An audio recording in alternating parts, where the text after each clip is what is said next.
Hello and welcome. This is Grant Hughes of Grant Hughes Investigates on YouTube. This channel evaluates all aspects of true crime. As you are aware, videos and live streams in this genre often discuss elements of crime that may be disturbing to some viewers. If necessary, take the precautions needed to avoid these feelings. Factual information related to cases is the key to fostering rational true crime discussions. Fortunately, you will find that here. Please hit the like button only once, share the video, and subscribe if you like my content. Thank you very much for watching.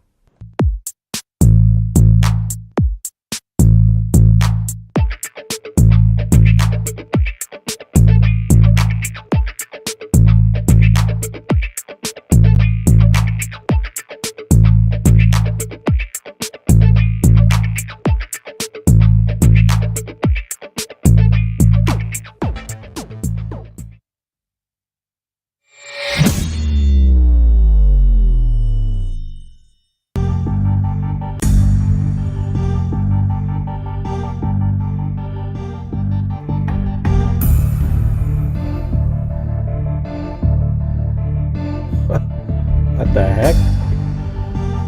Can't tell what they're doing in there. Must be fighting or something.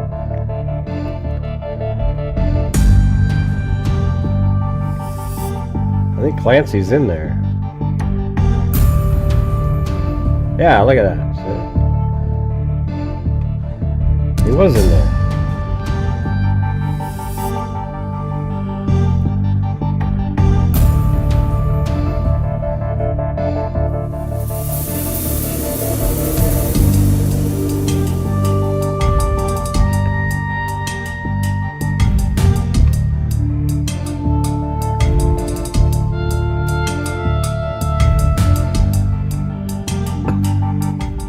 There it is, there it is.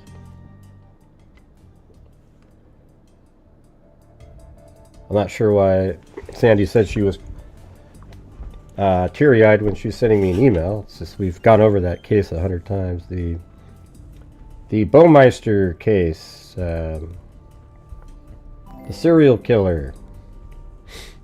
I have a cough drop in right now. Hey, thanks, Kami. It's doing okay view-wise. It's not, you know, kind of had two different little spikes, I guess.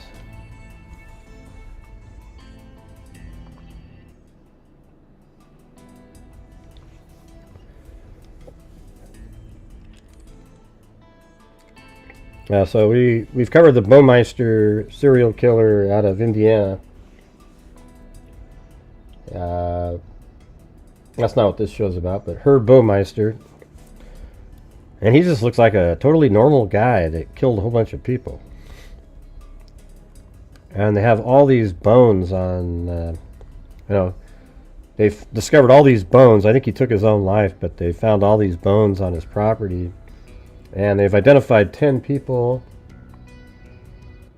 One just recently that was weird because it didn't fit the same MO. And then also, they have 3 that are in IGG right now, but there's a whole bunch of other bones. So I called up the coroner and I said, hey, maybe we can, you know, help fund some of the identifications of, you know, different sets of remains that you might find. And he seemed pretty excited about that.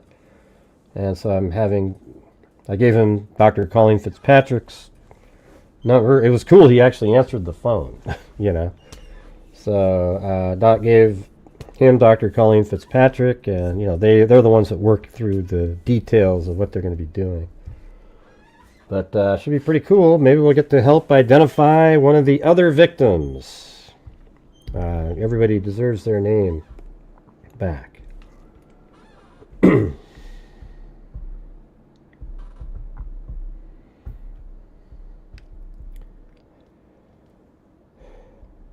Okay, just you don't need to like. I mean, I wouldn't cry over it or anything. You know, it's just.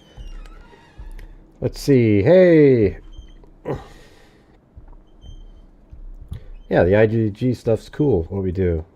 The only way to be able to do that, though, is if people are supporting the channel. Last 3 or 4 nights have been really tough slogging along, and I don't know if tonight's going to be any better. It's just that's what it looks like. So on this channel, my channel, obviously it relies on you guys during the live streams to help support the channel. Video might be helping out today. It's hard to say yet. Don't know what the I haven't seen an ad play on it when I play it. Usually they play when I hit the button, so I haven't seen any. So I don't know if it's what it's doing. But yeah. So if you're out there and you have the ability to help support the channel, I would appreciate it. It's the only way to keep going and doing what we're doing.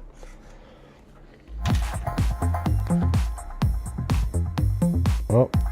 It says someone became a supporter. Thanks, Gray. Ocean wave emoji. Yeah, ocean wave emoji. Thanks. Ocean wave emoji.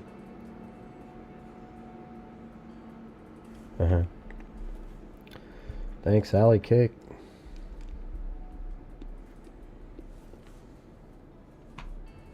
Not sure what's playing. Do I have it on this screen too? Oh. Alright, so you guys got to watch the animation. I'm not saying it's like, that's exactly what happened. That's what these clowns think out there. Like, when you make a video, sort of a representation, they analyze it as if it's a real footage or something that somebody... And all it is like a representation of, perhaps like the flow of how things were going in there. And that's really about it. There isn't any other, that's all there is to it. There isn't, it's not a factual, like, oh, listen, this is exactly what happened. Nobody knows 100%, who went where, etc. I'm just trying, I've made videos on how I thought that maybe Xana and Ethan were attacked first. Full-on videos where maybe it made sense to me. But if you believe Madison's the target, then attacking Xana first doesn't really make a lot of sense. Even if Xana sort of, confronted him in the kitchen as he's entering, because then I think he would have just left. Now, he would have tried it a different day. I don't think he would want... Because that would have turned into something really loud. So what I would think is, whatever happened is something where in each situation, each room, things remain somewhat quiet.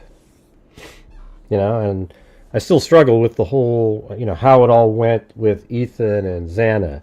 I think the Kaylee and Madison part, hey, thanks, Shay 530. There's that one, and then Alley Kick a minute ago. And K-Me at the beginning.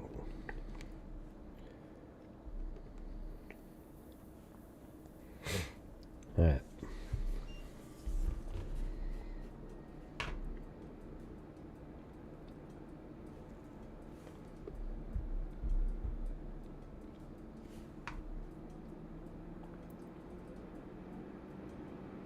And by the way, what we're going to do tonight is we're going to go back to the notebook. So if we reach the goal and you happen to send in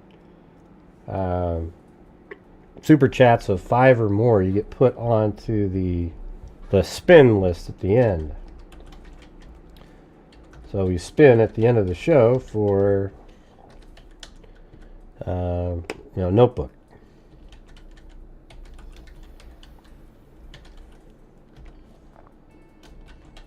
And if you send 10 in, you get 2 slices, right? So, like if you send 20 in, you get 4. So that's equivalent to 4 different people sending in 5. You get like a different pie wedge, I guess, if you look at it like a big pie.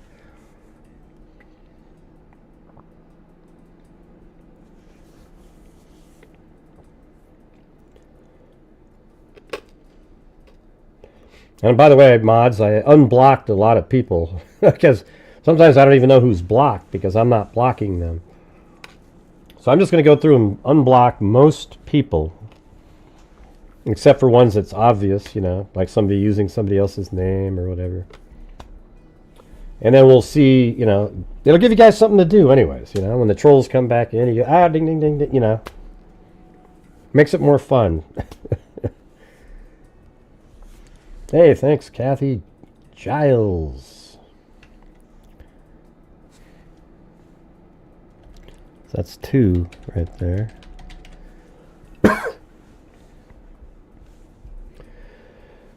Right, so don't you guys think that the...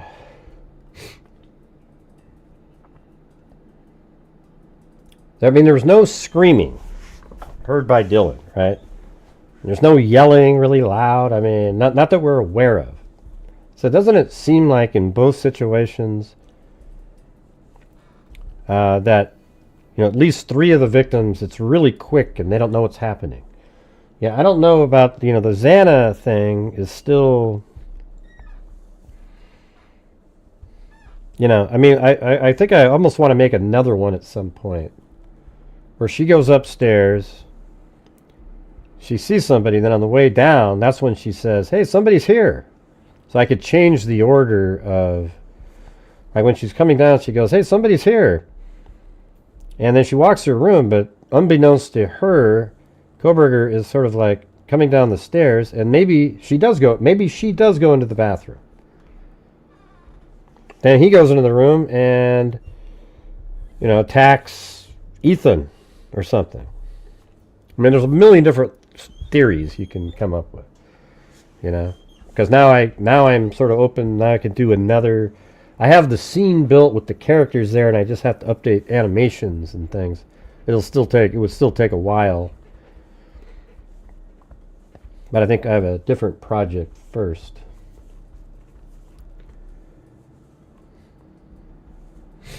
Yeah, I think he was asleep, etc.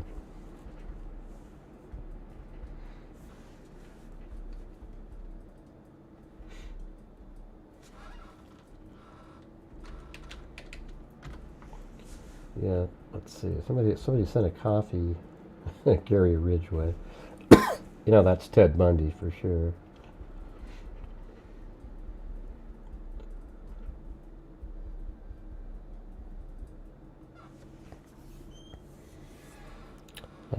Yeah.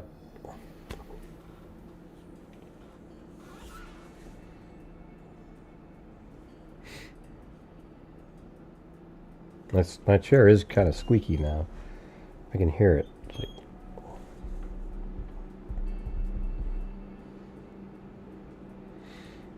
hey, it's Richard Watts.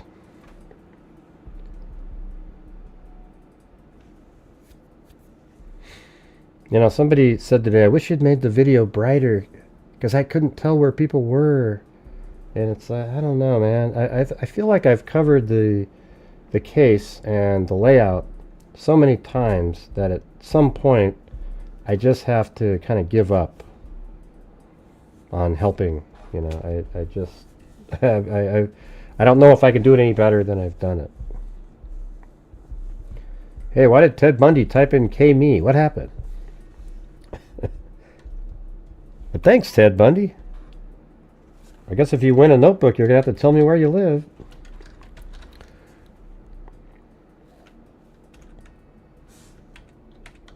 I'm going to show up on the wheel.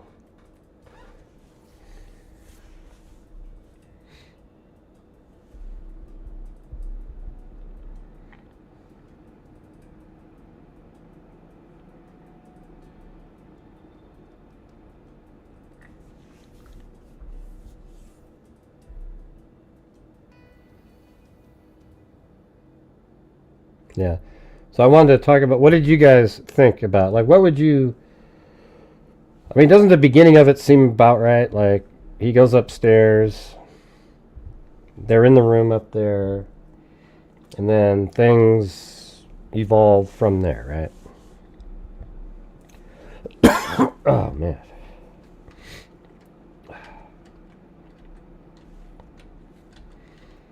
So I think I got the first part is probably going to remain the same. He goes upstairs first.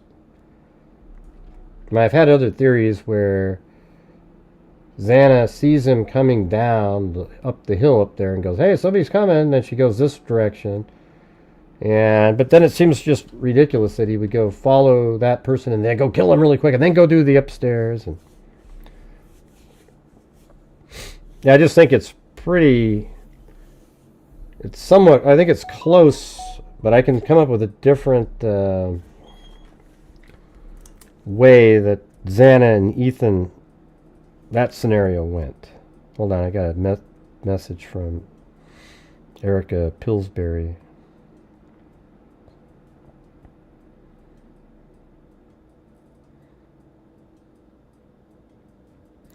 She said, "We have finally been breathing. We are so grateful the state is seeking the death penalty.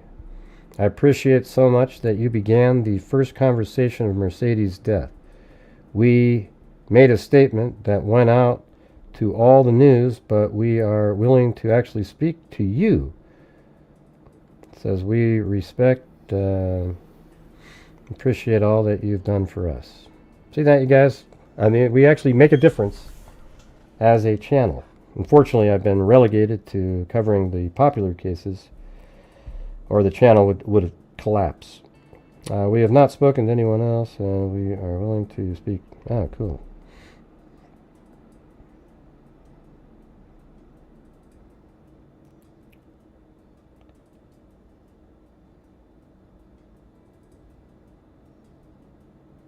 Oh, cool.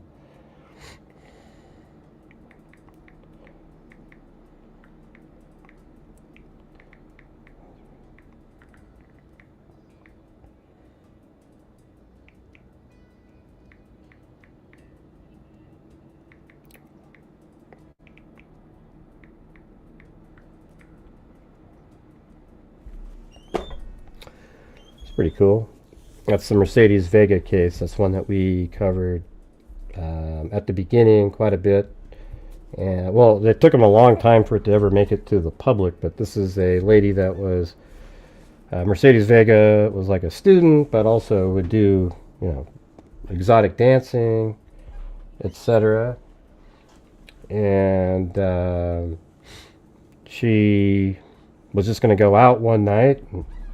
And she goes down to, basically what it turns out to be is that she was going to be a witness in a case against somebody. And these people came and killed her. Right as she walked out of her apartment to get into her car, they took her vehicle was missing, but there was blood on the parking garage right where she was, or where her car was. And then they found her car, like, a couple miles away on a side street, but she wasn't in that car. And that was found a couple days later. But that same night that she went missing, about 70 miles down a freeway, they found a burning car, and she was in the vehicle. She was burned alive. She actually, she was shot a couple times. She had bleach poured down her throat. And I mean, just absolutely disgusting monsters, right? So we covered that one, and I guess they might come on tomorrow. So there you go, you guys.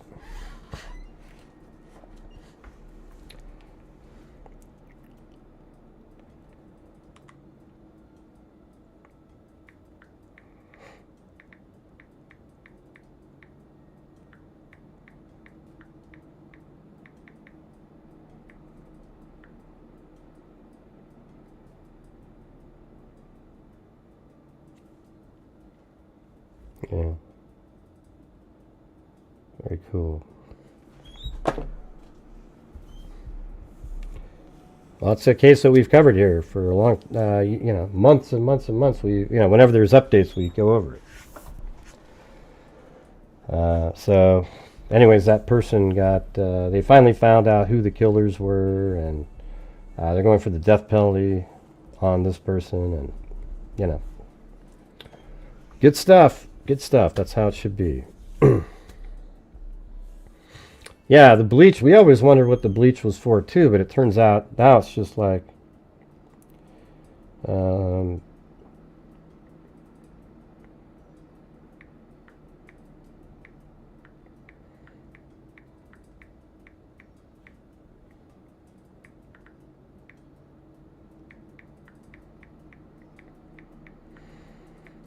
yeah, I thought maybe there was some kind of sexual hey, wow, thanks so much. Kumari Azad. Hold on, I gotta put that in there.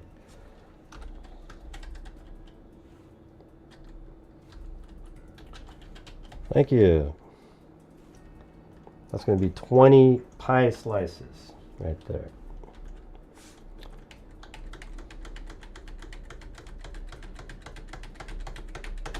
There you go. Got it in there.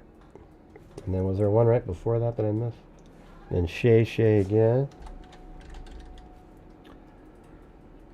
Yeah, so there's a lot of people out there just absolute haters of my channel that say we don't do anything, we don't make any difference, etc. But you can tell, I mean, even right there, she said that we were the first people to actually give a damn and cover it, and she came on the show a few times, and then it got a little bit bigger after that. I think even Nancy Grace had her on. But, so we had played a part in, getting the word out. And maybe putting a little bit of pressure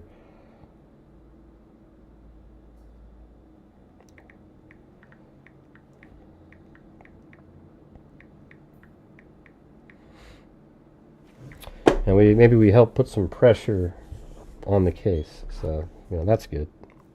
Anyways, thanks so much up there, Kumari.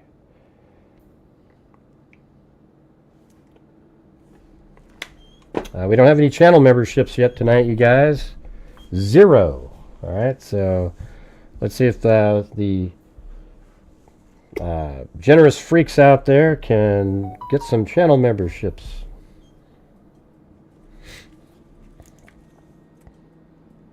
Hold on, I gotta read this.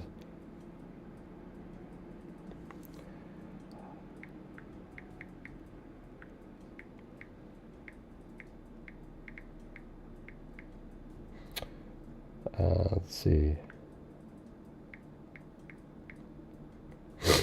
I don't know. Do you guys want to? I mean, I know it's just kind of random, but we can switch back over to this after. But do you guys want to switch over and have the, Erica and her husband come on now on this show right here, and then I can just take that out and put it on a different video or something like that. Hey, thanks, Natalie. Would you guys be interested in that? I know it's not the same topic, but we can get back to the topic in a little bit. But she said, would now be good? So why don't we do it? Okay.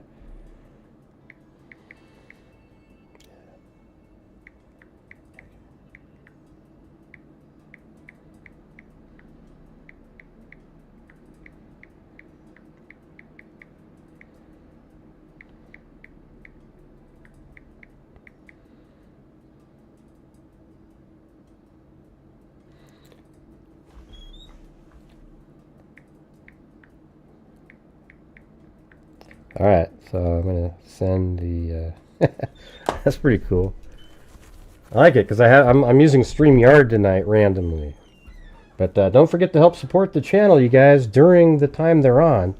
There won't be anything that pops up on the screen or anything, but that's usually when it absolutely dies down. All right, let's see. How do I do this?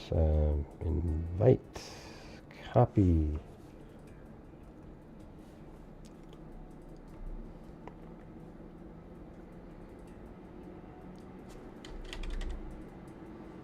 There she is.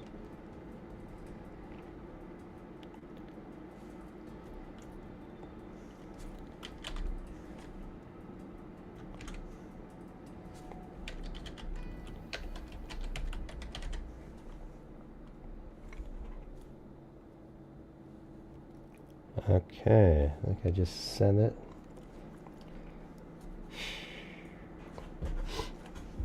Hey, thanks, Cheryl. 22 months. Very cool.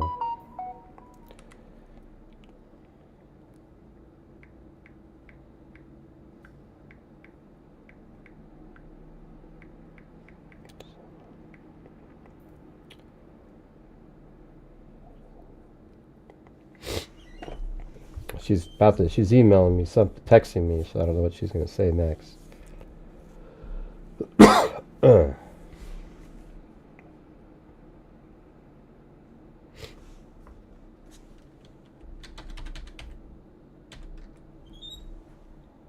People already saying that you mentioned it. Oh, they must watch my show.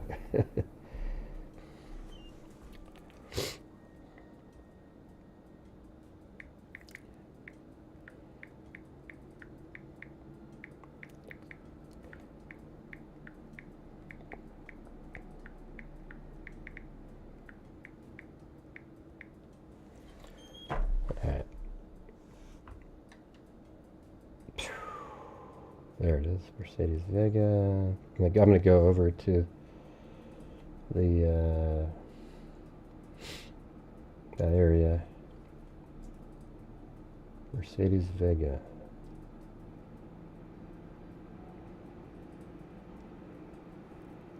That didn't make sense there. Not sure why that was there. Now this is the Mercedes Vega case right here. She was in this apartment complex, and somebody came in probably through this entrance right there. Hold on.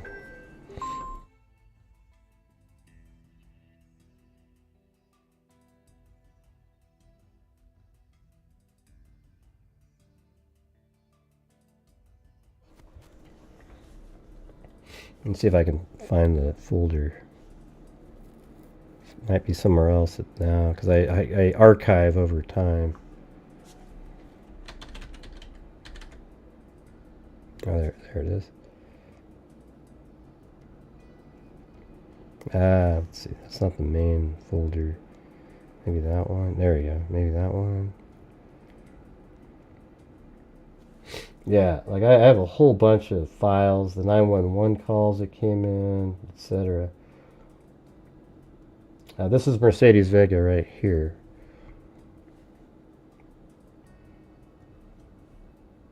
You know, right there.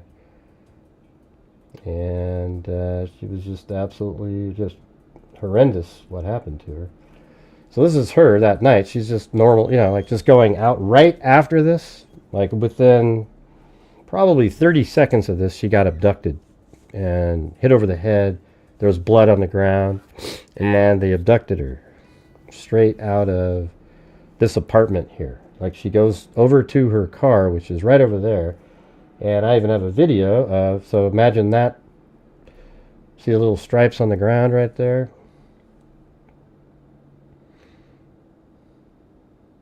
Let me play this.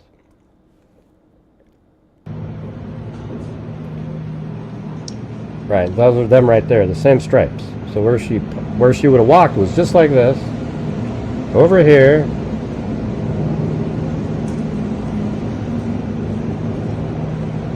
and her car would have been like right over there.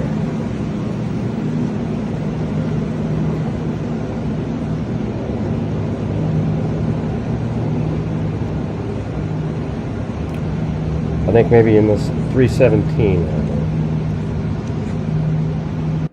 So that's where she was like hit over the head and abducted, and then she, her vehicle then was found not too long after that. Let's see. Hold on. Let me see if they're coming on or not. I didn't check.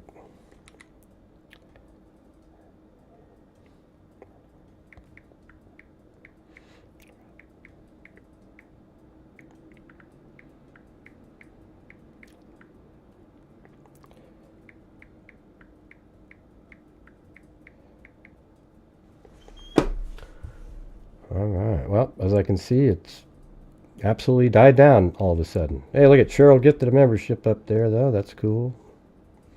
Thank you. All right. So the She was abducted from right in here, and then, oh, you know, I would say pretty quickly after that, her vehicle was left right there.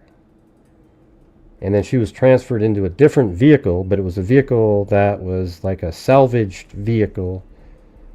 And then, so I thought maybe, because there's a huge gap in time, because this is like at 9:15, and then her body is found inside this vehicle over here at, it seems like it was close to, I'm not sure if my timeline and my memory's good, but it seems like it was around 1, like 12:40 something, or let's see, I think I do have a timeline somewhere in here.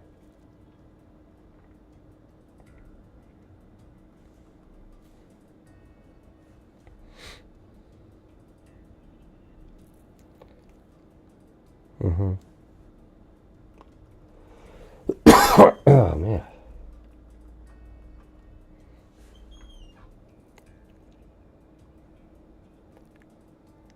No, that's not it.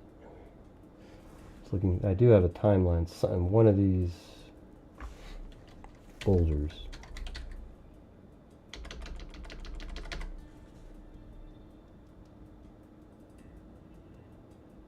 Oh, there it is, notes. Alright, so it was between 9:15 and then what time was the... Yeah, 12:57. There was a burning vehicle called in. So, man, there's a whole bunch of time where she was taken somewhere else first. Because that drive only takes an hour and some odd minutes to drive down that freeway there. Thanks, Ted Bundy. And we still only have 2 new memberships. And if you're out there and you can help support the channel, that'd be great. We're waiting for Erica Pillsbury and her husband to call in.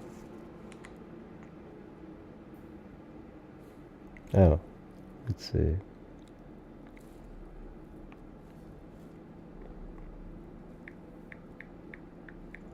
Just trying to connect.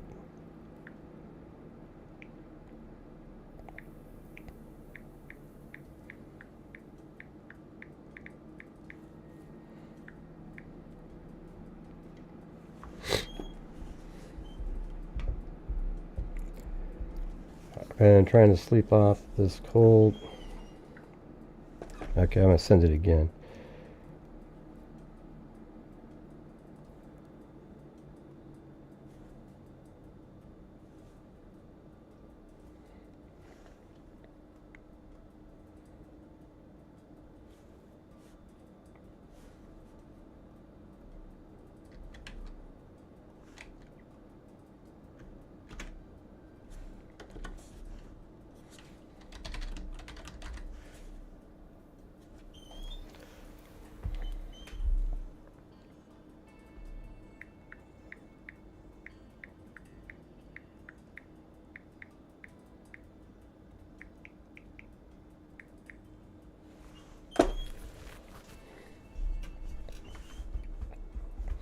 Alright, I just sent it to him again. Hopefully it works.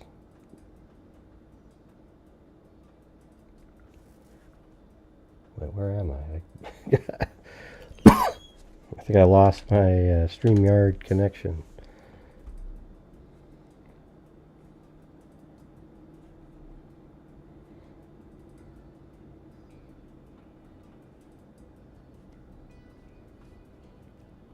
I don't want to do what I did last time, though. Last time I went in there twice, it did a crazy... Okay, there it is. I'm not going to do it. Remember, it started echoing really bad? So, here we go. I'm in there. I'm feeling better than yesterday, but...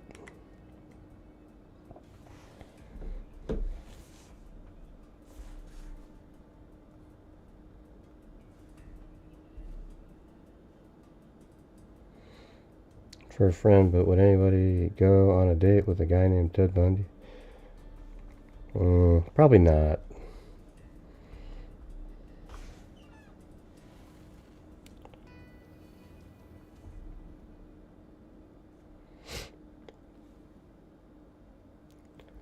there any other way to invite somebody?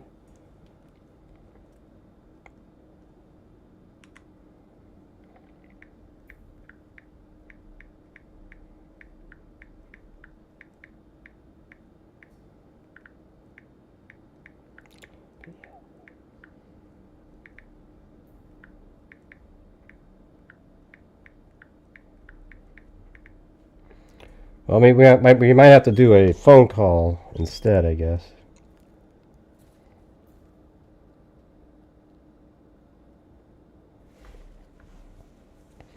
And maybe you guys could hear. I don't know how that's going to work, but let's see. Hold on. I think I'll have to turn up my mic and then put it on something. Maybe like, I don't know, like right there or something.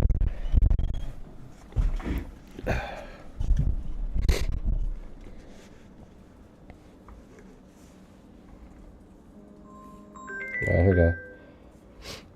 Hello. Hello. Well, how's it going?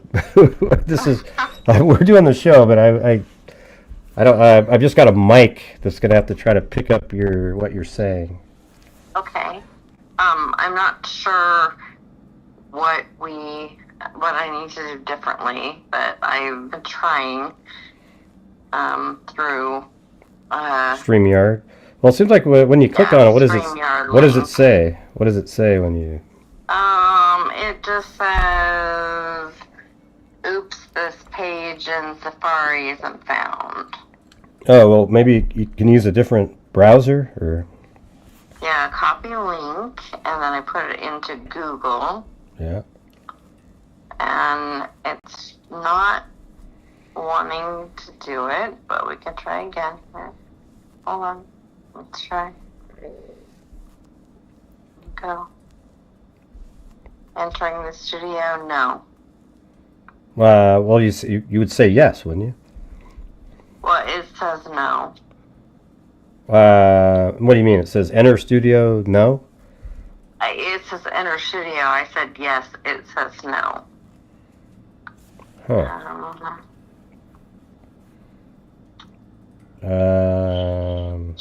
A different way to do it. What about like on a computer? I'm on vacation. I just have my phone. Oh, I see. Yeah, copy link. Open Safari. Paste the link into your address bar. Copied.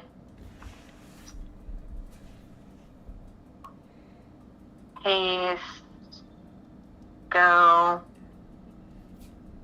No, it does the same thing. That's weird. Yeah. You probably maybe you have an Apple phone. I don't know. I have an iPhone. Yeah, I don't know if that's what it is, but I mean, I've never heard somebody that couldn't do it. It's sort of like Zoom, where you just. Yeah, well, we could do that if you needed to, but. I wonder how that would work. Oh no. I mean, I'm trying to figure out how Zoom would work with all the stuff that's on the computer with the mics, because I'm already using this web-based, StreamYard. So, but anyways, maybe we could just do audio. We could try to do another video type thing another time. That work. But yeah, I'm so glad that they finally, it sounds like they're. You just said that they're going forward with the death penalty. Yes. Yeah, and it was kind of been a long journey. I didn't realize we were like the first people that, like YouTubers or whatever you want to call us, to be covering it. You were the very first person that covered my daughter's case.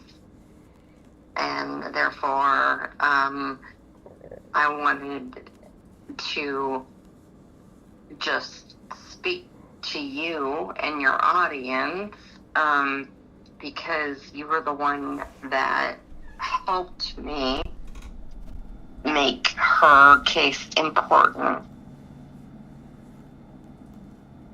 Yeah, like it got out to a little bit, became a little bit bigger, put more pressure on the cops, right? Absolutely. A lot more pressure on the police to pay attention and that my daughter mattered. And I know you've done a couple different episodes on her and what happened to her. Mm-hmm. And we've not spoken to anyone since the person that has been accused of her murder has been given the death penalty as far as an option, like an option. He's convicted. Yeah. Yeah. So I just wanted to call you because it was important to me because you were such a huge advocate for her. Oh. And you did so much, and you gave me confidence into, talking to other people, and I just wanted to thank you. And we've not spoken to anyone about how we feel about the result of this, and so I wanted to call you. And oh, wow. That's so cool. I mean, I'm glad that I had, like, an effect. I try to be like a, regular, like a true crime channel that tries to go out and make a difference. Hopefully, I'll have other cases. I'll tell you right now, Gray, you did. You made a difference. Oh, yeah. You made a huge difference. Wow. I think that Mercedes' case would have been swept under the rug, but you were the one who encouraged me and the one that was there and listened to me and cared, and I'm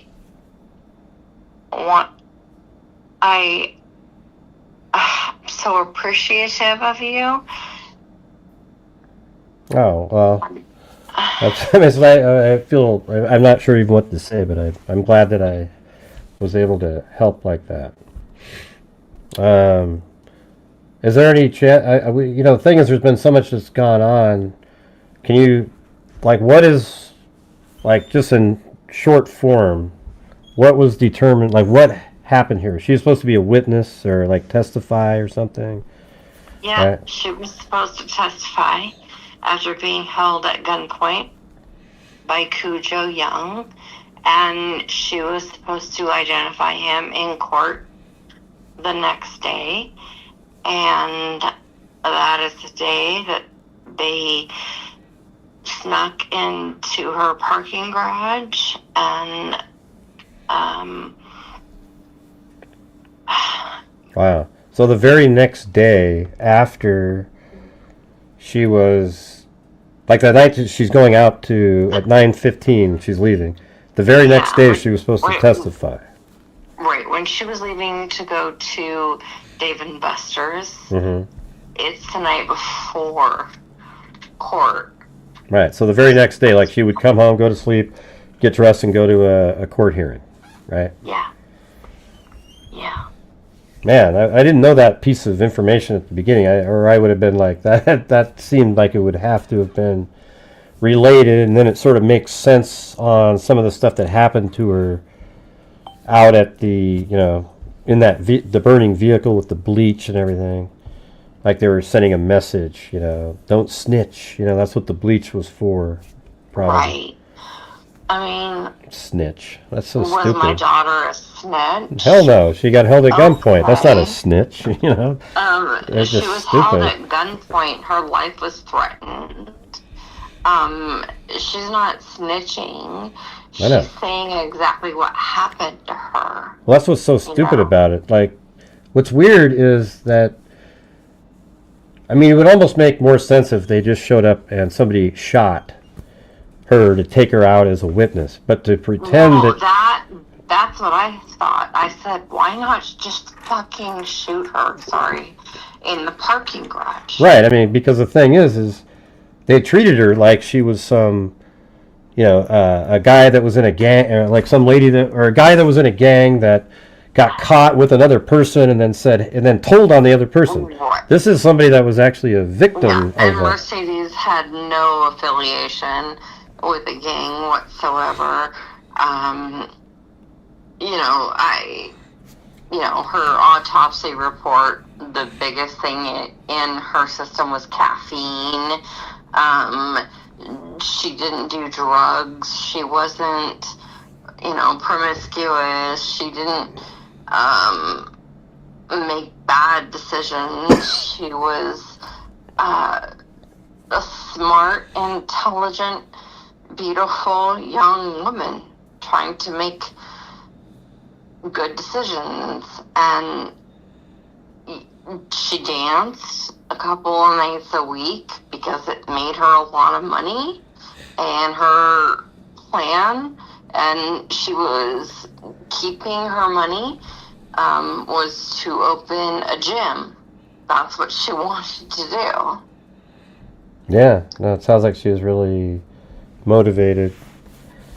Unfortunately, I think the case didn't pick up very much coverage because of the dancing, and I think that's just disgusting that people think like absolutely. that. It's ridiculous, Yeah, the case didn't pick up much coverage because the fact she was a dancer. However, I fought as much as I could, and I talked about her, and I did marches and vigils and everything I could because she matters. Yeah, you also wrote that really. Yeah, you sent it to me. I don't know if you ever put it out anywhere, but it was like a really long. You wrote up about your daughter. Do you remember that? Yeah. It was kind of like, let me see what the date is on this. It was, so that's December 2023. That's a long time ago. It's weird how time, it's just like, I don't know what the deal is, but the older you get, the quicker time goes by, Yeah. It's kind of crazy. I guess tomorrow will be her faster than we hope. So, yeah. Do you know, like, also, yeah, go ahead. Also, sometimes as you wait for justice, time goes by very slowly. Right, yeah, there's like these two different things. Like, just life sometimes goes by fast if you think, oh, wow, that was but then there's these other things that seem to slog on forever. Yeah. Can you, do you know, like, what happened, like, that night, what the sequence of events was? I've never seen the probable cause document or anything like that. Yeah, so we have found out quite a bit of information recently, with affidavits. We know that Mercedes left her apartment a little after 9 o'clock, and she was on camera. We know that there was blood splatter and brain matter in her parking garage near her parking space. We now know that the blood was concentrated for some reason, and I don't know why, on the passenger side of her car. I don't know if that's because she was just putting a bag in there, or I think that's where they had her sit. I mean, the thing is, they abducted her in her own vehicle, right? So they put her in the passenger side, and somebody else had to drive it. We don't know that for sure. Well, how did her car get out of there then? Someone drove it. Oh, you're right. Like, so she could have been in like, there was two vehicles in that. There was another vehicle, that 2018 Chevy Malibu was also piggybacked on another car, into the parking garage. And from what I understand from law enforcement, she was actually put into the trunk of the 2018 Chevy Malibu. Yeah. But was that when was that though? After they was that from the garage, or was that when they transferred her? It had to have been still in the garage. Interesting. Unless they stopped somewhere else, because what law enforcement has figured out is that they drove to drop off her vehicle behind Culinary Dropout. Right. So they did that, but couldn't that be where they transferred her? No, that's on video. Oh, so they actually have the car on video being dropped off. And two people getting out of her car. Oh, interesting. And getting into the 2018 Chevy Malibu. Oh, wow. That's crazy. So that means she's already in the Malibu. So that means she was transferred into the Malibu trunk, you're saying, from the apartment that she Well, I don't know if it was the trunk, the back seat, the front seat. I have no idea. Yeah. But I know she was put into the 2018 Chevy Malibu because when they drove out of her parking garage, there were two vehicles. It was her vehicle and the 2018 Chevy Malibu. And they both appeared behind the Culinary Dropout. Two people got out of that car and got into the 2018 Chevy Malibu. Yeah, and that was just kind of on that weird little gravel or dirt road back there. Yeah. Yeah, so, okay, but you were saying, so there was a concentration of blood on her passenger side of her car. Huh. Which I find extremely strange. So did she open the passenger side first? I mean, some people put a purse in there, but... Yeah. Well, her bag or whatever, and I understand that, but why is all the blood concentrated onto that part of her car? Yeah, that's weird. I mean, she could have also got into the driver's side, and then somebody came in and sort of shoved her over there and hit her in the head when she was already in her car. But then I guess there was some blood on the outside, on the ground too, right? Yes, there was blood spatter and brain matter on the ground. It's been confirmed by the police that it was on the ground in her parking space. I mean, that just seems so crazy. I mean, how are you alive in a situation like that? She must have been alive for, I mean, she's still alive when the car... She was alive for at least 2 hours after that. Well, I mean, it could even be... Do they know that, like, how long... Because the 12:47 or whatever time it was, that's when it was called in as a fire, right? So, but she had inhaled some of the smoke. So wouldn't it be almost like 4 hours, or? Well, all right. Or three, so about three. It was 9:15 as she was walking out of her apartment building, right, with her hand in her pocket and her phone in her right hand, as casual as it was, walking to her car. Yeah, just and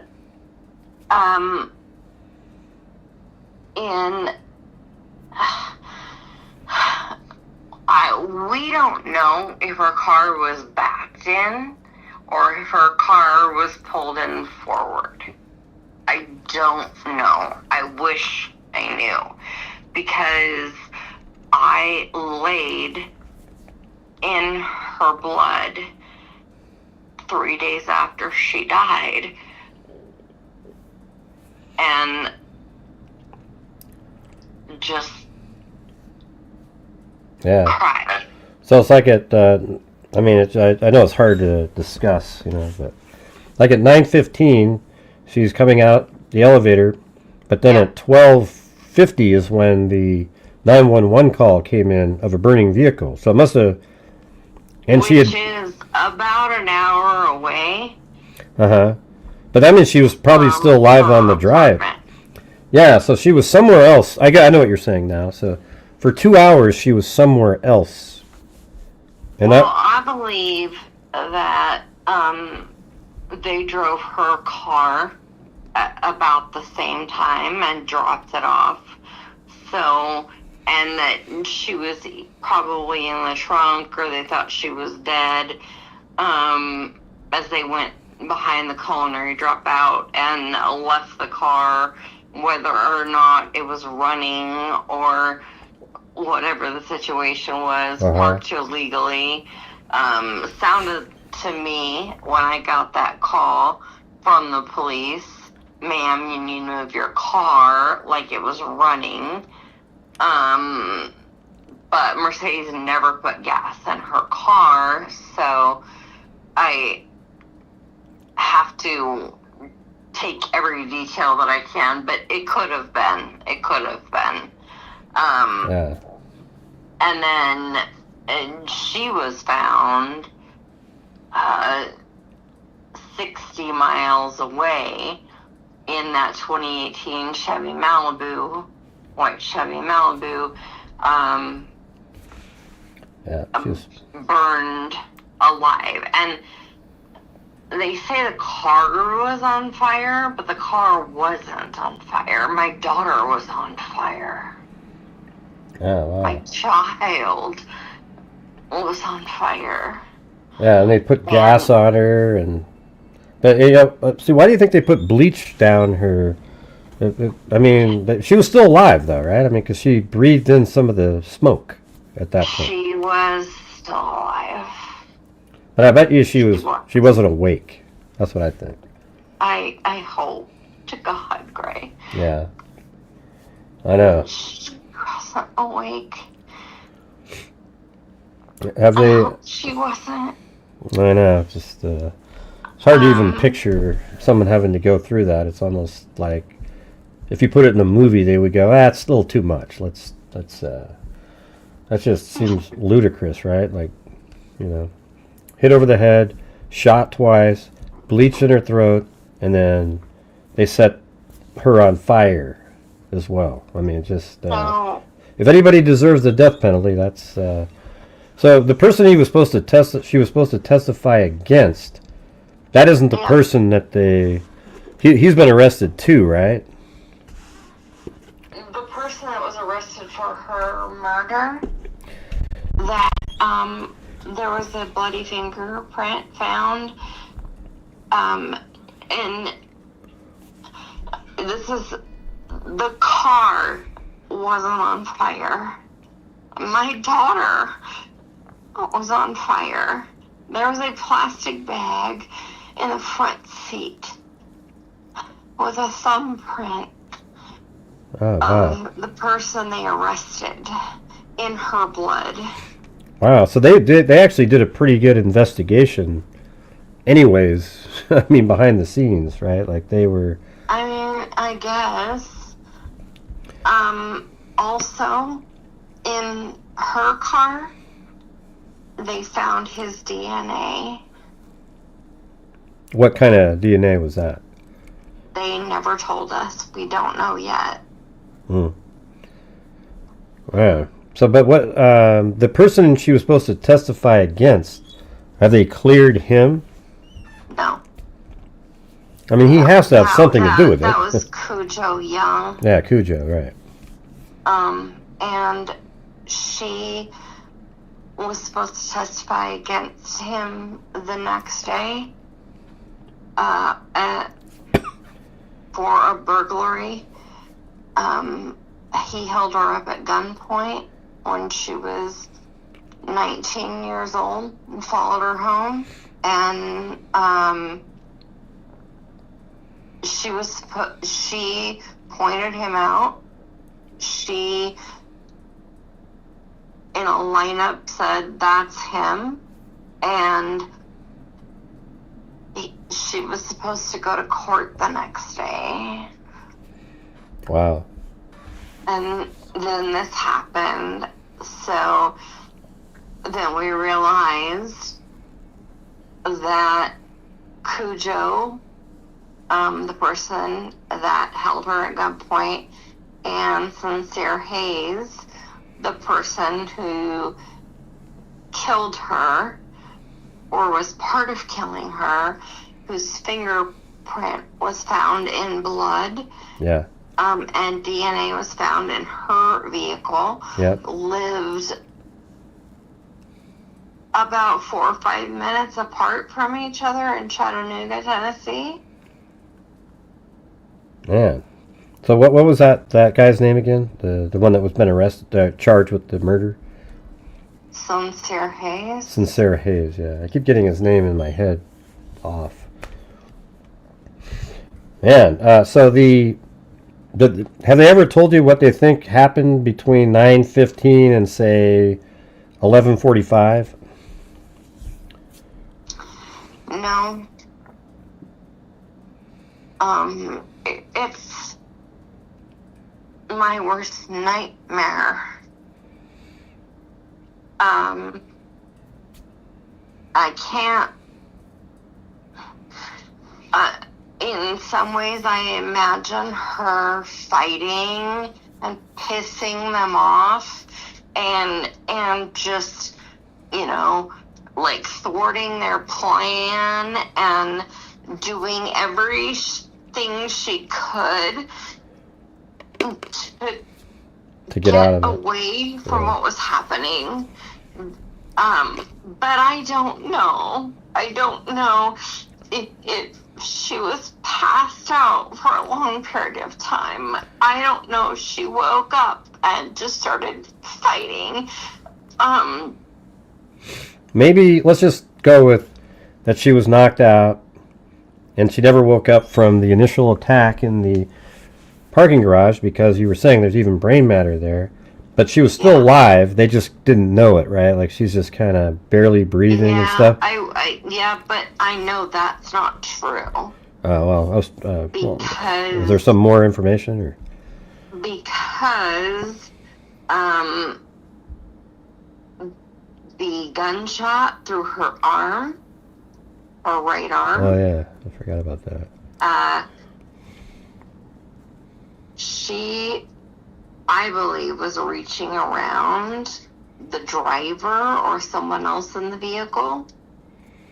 Do they know when the gunshots happened? Was it in the final car that she was in? Are there any holes in there, or was it somewhere else? I don't know. So that could be way earlier then. It could have been... It could have been. Right. So They could have shot her earlier. Yeah. But also, I believe my daughter knew she could kick out windows of a vehicle, and if she became conscious, she would have done that. And that vehicle, I mean, why wouldn't they just bury her in the desert? Yeah, it's almost like they were trying to send a message or something to somebody. Well, Like, what's the bleach for? Really, honestly, like, doesn't make sense. The whole thing, like, it just seems so overkill. well, where the car ended up is right next to where the canal runs through under the 10. Oh, yeah? And I believe she was still fighting. I mean, I hope to believe that. And I mean, she was still alive. after everything they had done to her, shot her, you know, hit her over the head, not once, but twice, that maybe she woke up enough to kick the driver in the head. I don't know. That's maybe a mom thing. Yeah. I'm just going to try to go with that she was knocked out, and maybe she moved a couple times, and they, you know, who knows what they were doing. But I mean, the fact that they went off the road and lit her on fire in a vehicle, I mean, why wouldn't you just shoot her in the parking garage? Why wouldn't you just do that and then take her out somewhere in the desert and bury her? Or why not just leave her there? I mean, what difference does it make? No one would ever know where she was. Or you could just leave her there, and, you know, Yeah. you didn't need to do anything. You could have just shot her. Now she can't testify. Anything. Yeah. But if you're going to take her and you're going to torture her and you don't want to get caught, then take her out and bury her in the desert. How many people do they think are involved with this? I think 5. Well, I think it turned out not to 5 people. Wow. So I think if she was buried in the desert, you never would have known what happened to her, I guess. Maybe that would have been, but that's worse because you're in limbo for your entire life. That would have been worse for me. Right. So I guess in some ways that was better, but why don't know why there needed to be any of the torture element as if she did something wrong. She didn't do anything wrong. I don't know if there was no code that she broke. She terrible at killing people. Well, she didn't even break a code, or there's no code that she broke. They committed a crime against her, and she needed to testify. So that's somebody you would think they would just take out. That's what, a gang, instead of doing this other crazy stuff. What, you mean that's like a code? Yeah, like what they might do, like a gang. They would try to silence somebody, or even mobsters. Those kind of people. It's the same type of thing, but they don't go and torture somebody that was supposed to testify. They just take them out and. I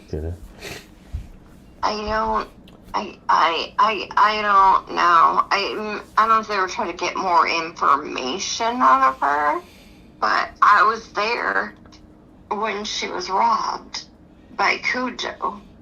I went and picked her up, and the body cam shows her and I,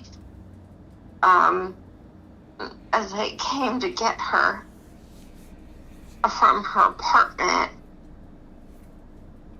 and I'm just curious as to why would they not just shoot her? Yeah, I mean, it sucks that we even have to say, why didn't they just shoot her? They shouldn't have been shooting anybody, it just. No, I mean, that's the stupid part, but they went out of. They shouldn't have shot my baby. I know, it just sucks. I'm sorry that's all happened to you, and you've had to go through all this for. I mean, it took so long to even make it to the news. Remember that? Remember how long it took to make it to the news? It was something like 7 months or something. But finally, I think you guys were like, hey, we got to get this out there. 7 months, and you were the very first person that helped me. Well, I mean, and now it was a no-brainer. It was like I wanted to. This seemed like you were just being ignored, and it's actually, in terms of true crime, it's an interesting, a lot of elements going on. There's so it's many just weird elements about it that don't make sense. Mm-hmm. I try so hard to figure out the sequence of what happened, and I have no clue. I've been trying for 2 years, but I know now that the person that has been accused of her murder is facing the death penalty, and I'm really hoping that makes the other people that are involved pay attention and maybe give up information. Yeah. Well, I think it's gonna. I mean, there's 5 people. One of them's gonna maybe get the death penalty, and I don't think it's gonna be. I don't think it'll be a struggle getting a conviction with the 2 fingerprints in 2 different, at the murder scene vehicle, and in your daughter's vehicle, her car. One fingerprint in 2 different. Mercedes blood. Right. On a 7-Eleven bag, Mm-hmm. and DNA found in her vehicle. Right.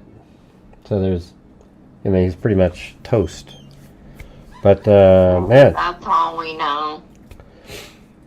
Yeah. Well, when do they think the trial, it usually takes like a year, but this, maybe it's a little less. Who knows?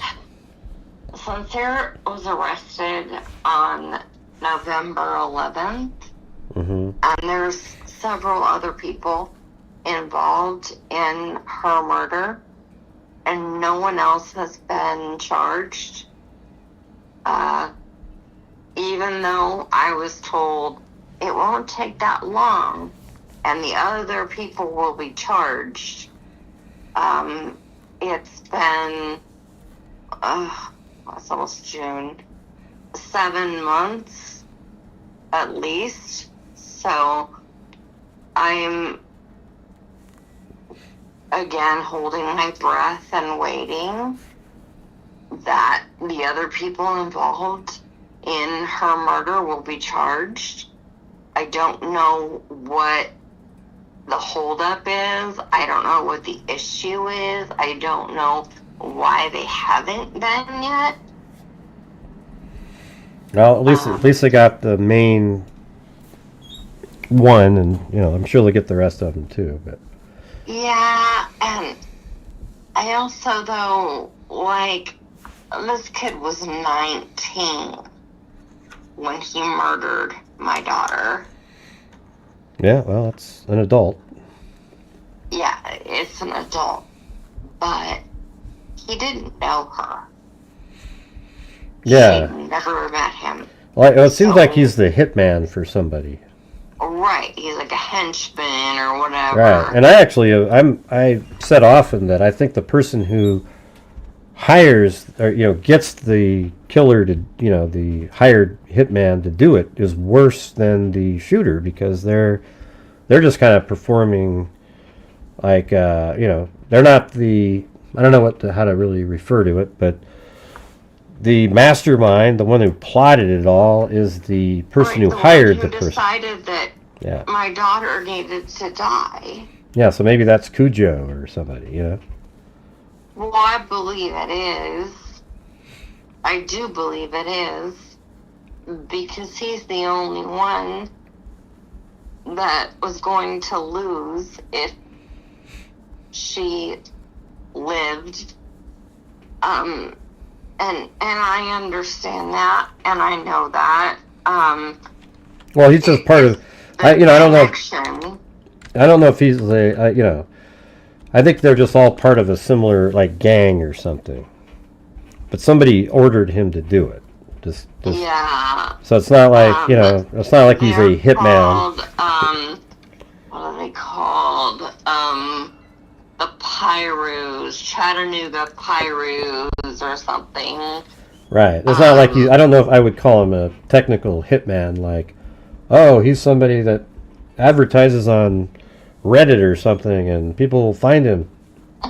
I think he's just a gang member that they said, hey, you need to go take care of this.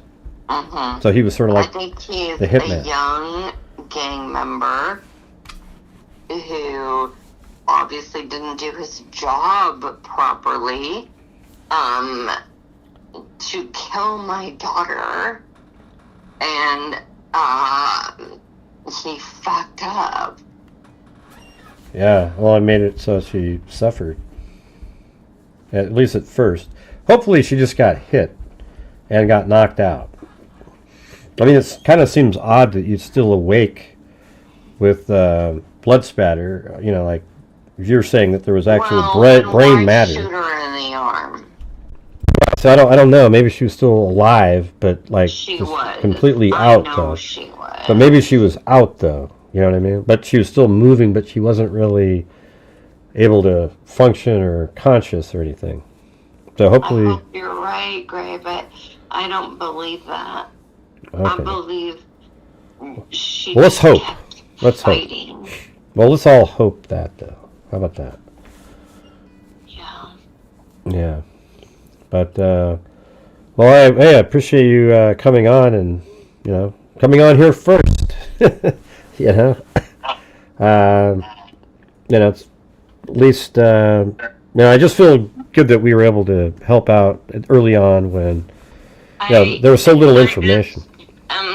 I'm so grateful to you, and I appreciate you and the audience that you have. If they have information or they can just share information about Mercedes, that would be the most important thing for me.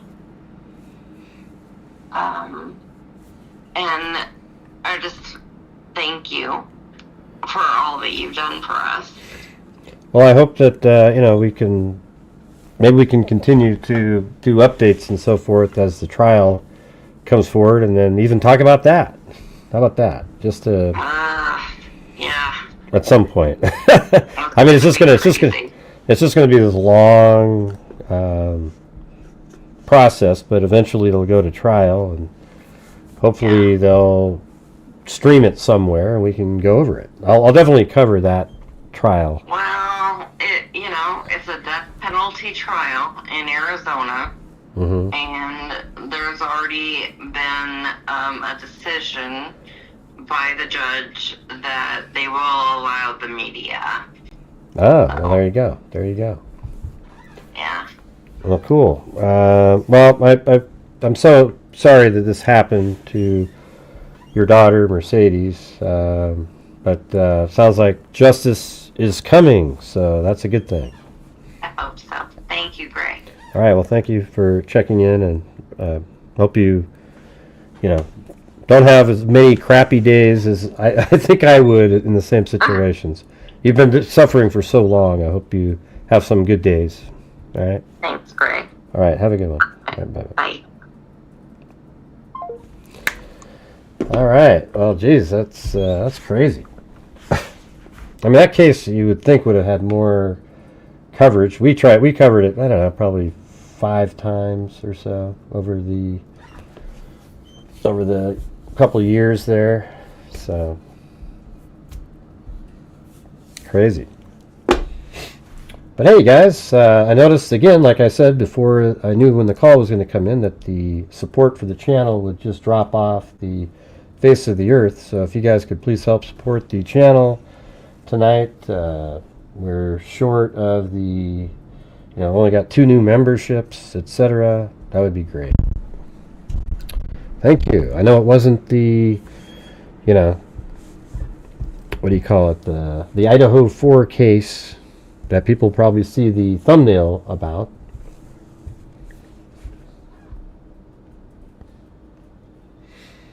Yeah, that's just wild. So it sounds like she was abducted out of here, but put into a different vehicle. And then her vehicle was dropped off right over here. And then for 2 hours and 30 minutes, she's somewhere else. And then she's still alive when the vehicle is set on fire, or she's set on fire inside the vehicle right over here. Or I think it was out there somewhere. And she'd been bleach poured down her throat, shot a couple times, hit over the head, and and then burned alive where she had smoke in her lungs.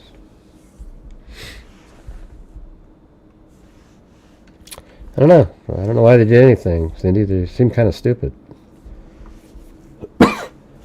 Thanks, Allie Cake and Jessica Schubach.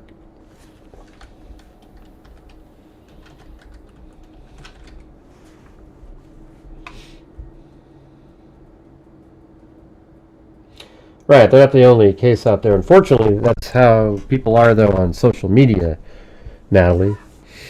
But whenever I cover any other cases these days, my channel absolutely gets pummeled. There's no support. There is nothing. I don't know why. I actually think it's kind of disgusting that it's like that. That I can't just cover anything and then everybody's still here and they're still supporting the channel. Instead, it turns into an absolute shit show where it's, if you get even to a quarter of the goal, you're lucky, right? And that's just not cool. It's not cool in the community. It's not cool for the people watching. I think it sucks, all right? It makes it so that you're sort of stuck, covering certain cases, or you're just going to get killed. And the West feels so much more eerie. I don't know. I think it's just because they're covered. You guys don't let anybody, you're in Australia and places like that or whatever. The coverage, there's just no media coverage. There's no details, nothing's put out, nothing, Over here, you get pretty good updates, etc.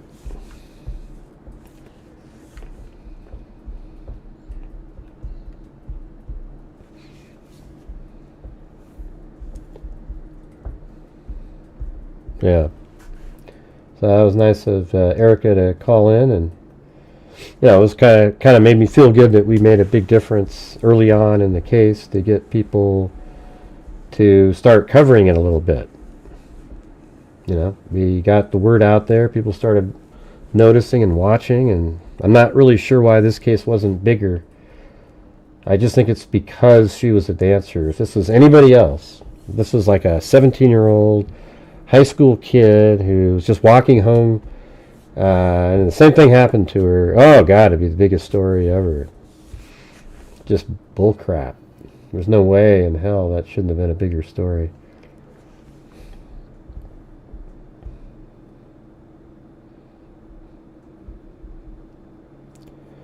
Yeah, she's, her and her husband have come on before, and we've discussed theories and everything. I wish I had known early on that she was supposed to testify the next day. I think I would have immediately said, oh, that's obviously the connection. We didn't know that till more recently. I don't know if they knew that either, but... So, hey, you guys, is there a chance you guys can help support the channel tonight? I would really appreciate it. It'd make me feel like we could talk about something else for a few minutes. The audio gain is a touch high tonight. All right, because I had to have it turned up. I'm Oni. Can you make a comment about anything that we're ever talking about? You seem to always have something about the show. Yeah, I had to turn up the mic because of the phone, okay? I had to record the phone call. But it'd be nice if you actually had something to say about the case from time to time. You're always like, have some kind of... Like, you don't even make a comment the whole show, and your only thing is, hey, I think the audio's a tad high, okay? Jesus. Yeah, I might try to get Steve on here. Yeah, it's, the animation I thought was pretty good. I don't know, it's got, it's not doing great. It's only got 12,000 views. It should have about 30 at this point, and it's just going to start fading away. The video that was half of it has 39. This one, I really doubt we'll get there. All right.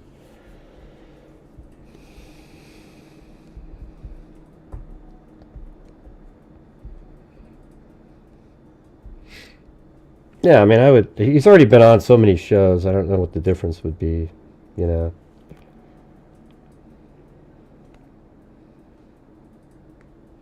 He said he would, though, at some point. So I'll say it again. Could you guys please help support the channel tonight? We are absolutely on a massive lull because I dared talk about something else for a few minutes. So if you could please do that, that would be great. Thank you.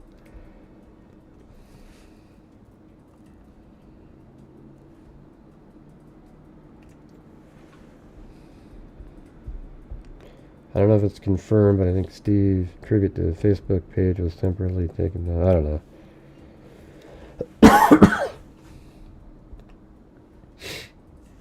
Here, let's see. I'm going to try to do a... No, we do not have 2,000 people. It's another bogus... If we have 200, we'd be lucky.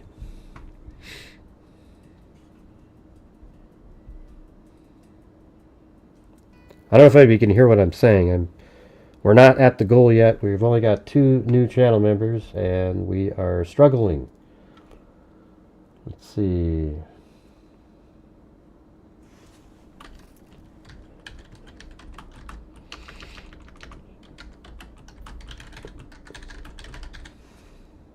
I don't need people to send me articles and stuff. I've read the articles on Mercedes Vega's killer. It's just been like 6 months since the last update, and I don't remember all the information.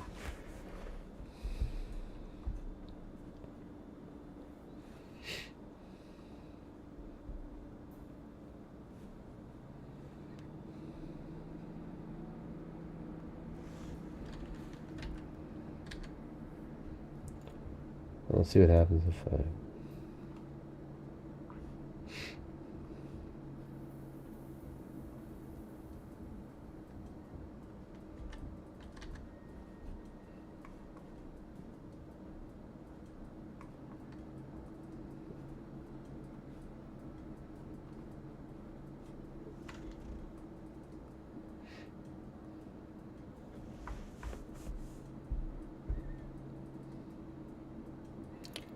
Good night, Linda Howe. It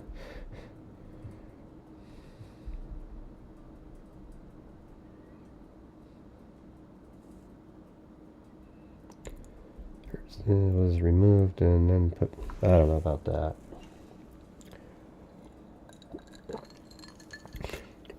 Thanks, Alley Cake.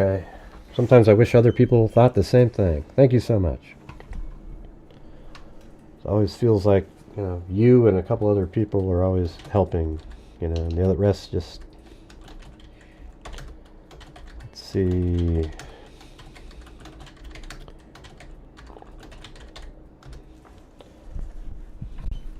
I just want to see what it looks like if I do a 360-degree rendering in here. I haven't tried that yet. So I thought I would go and do this on a whole bunch of different scenes in here.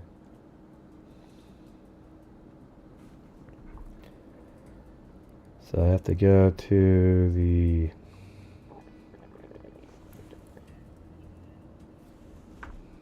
panorama exporter.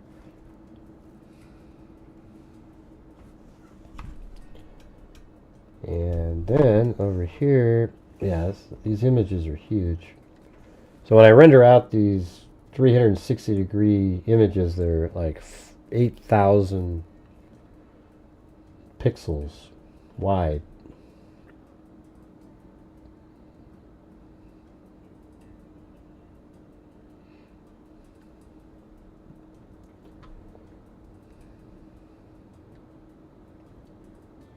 Let's see, where the hell is that?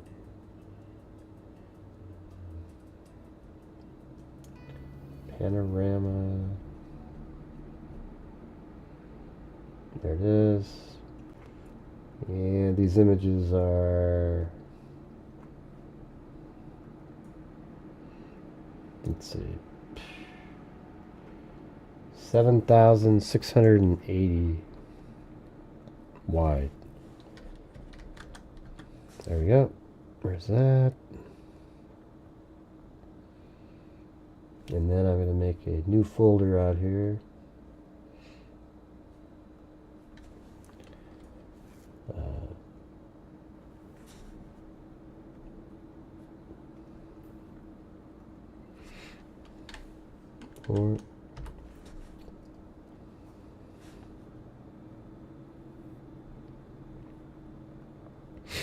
I'm going to try to see what this looks like in a 360-degree program. Might take a minute. No, I'm not a Detroit Lions fan.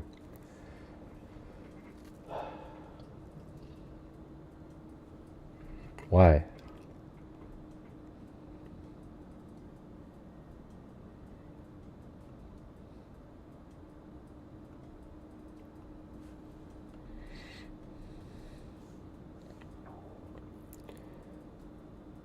YouTube videos. YouTube videos.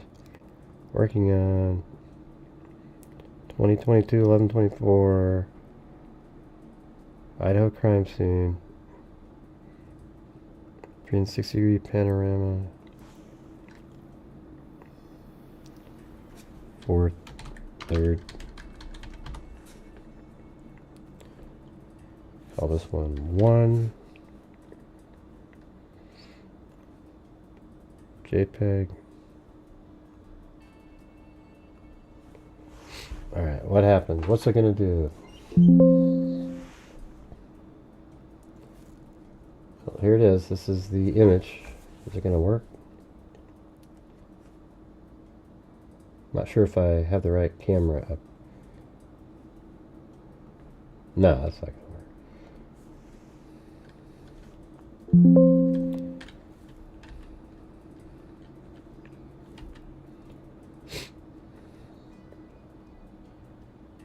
That's not going to work either.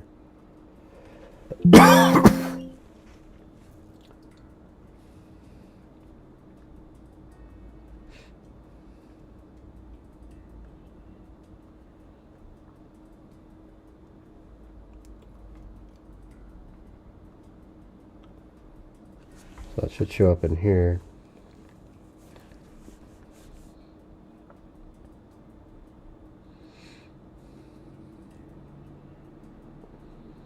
I don't really give a shit about the Detroit or anything. I don't even like NFL. I got to be honest with you. I think it's so boring. It's just you're always waiting around for the next play. It's just, God, I can't stand it. That's why I like the NBA. It's always moving around. Something's happening. Right now, it's rendering out different. That's kind of interesting. It's pretty cool.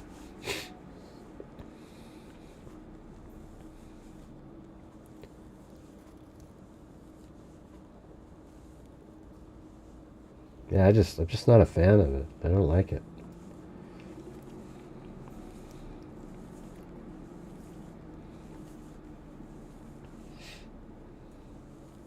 Well, we still only got 2 new channel members, you guys.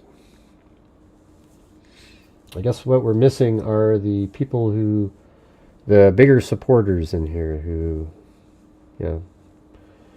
come in and, I don't know why they haven't been around. Who knows? Maybe the trolls got through to them. Who the hell knows how it works? Don't know. Not sure why it asked me about the faucet there.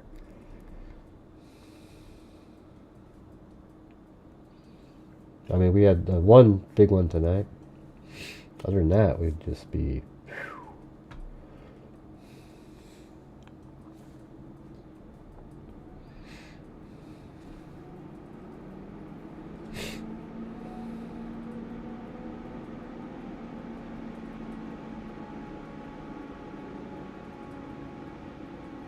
Following objects are required. Why does it keep saying that? It sucks.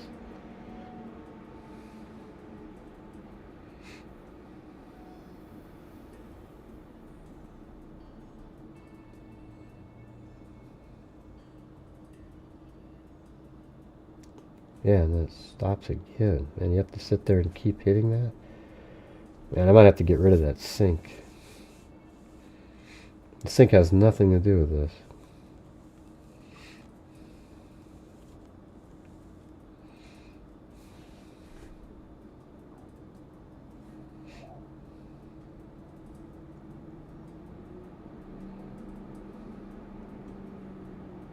Well, maybe there was a question there.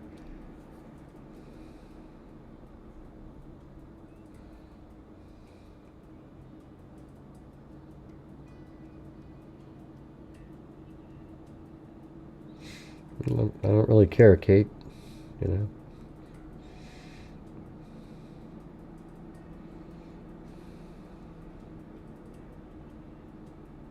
Oh, look at that. It's wild.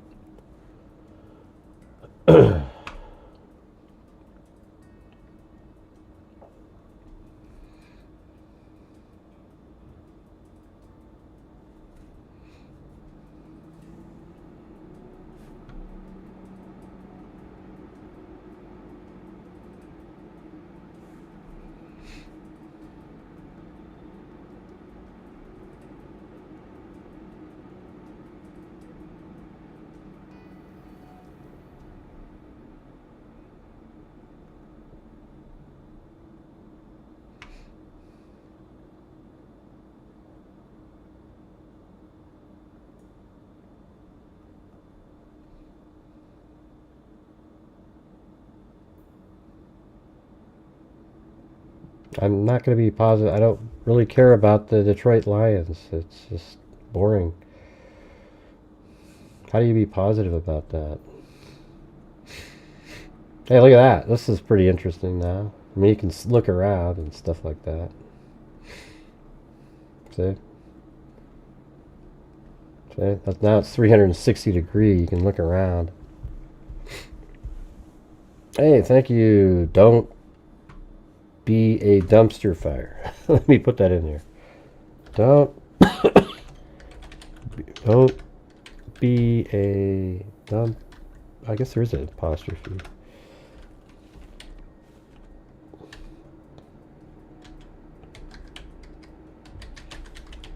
There we go. Got that.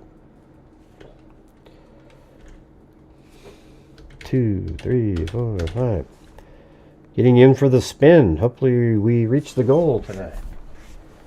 When a mom, yeah, it's like, I don't really understand your Kate H. You came at the wrong time.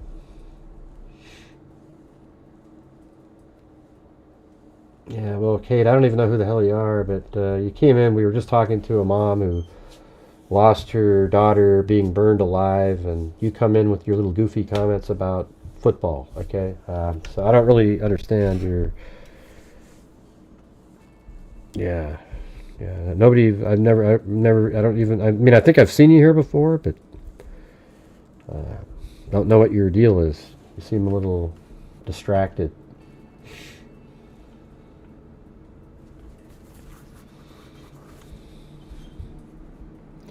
What do you guys think of that? That's pretty good, isn't it? The way it moves around like that. Don't be a dumpster fire said, hit the like button for Gray. Yeah, if you could hit that like button, that'd be great. Thank you very much. Hit that like button, 10, 20, 25, 30, 35, 40, hit 15, 20, I'm at a dung bear on 15, better dung bear on 20, down 5 at a dung bear on 30, and 30, and 30, 25 at a dung bear on 30. You want to put 30, sir, 25 to have you out. I'm at a dung bear on 25 at a dung bear on 30, 30, now 5, I'm 35. Is that Aussie Trisha? Is that who that is? Don't be a dumpster. Okay. Aussie Trisha. She's always coming in with a different moniker. Thank you.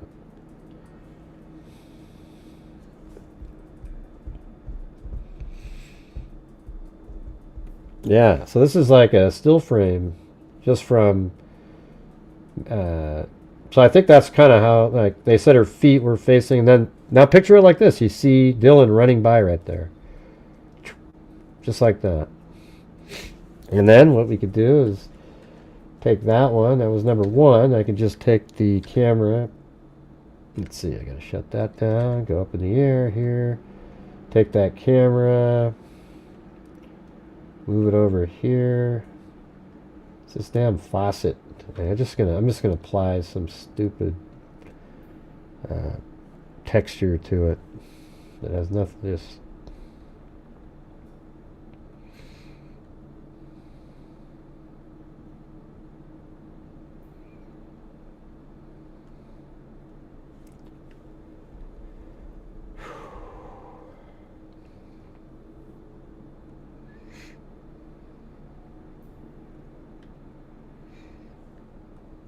let's see if that'll fix it.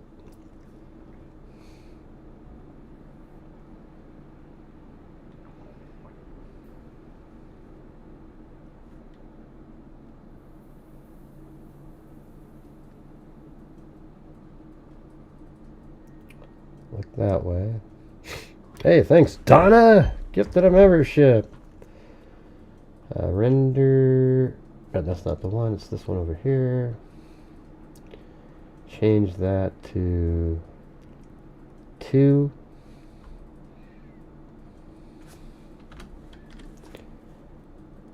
And render it. There we go. And I don't know if you guys missed the beginning of the show.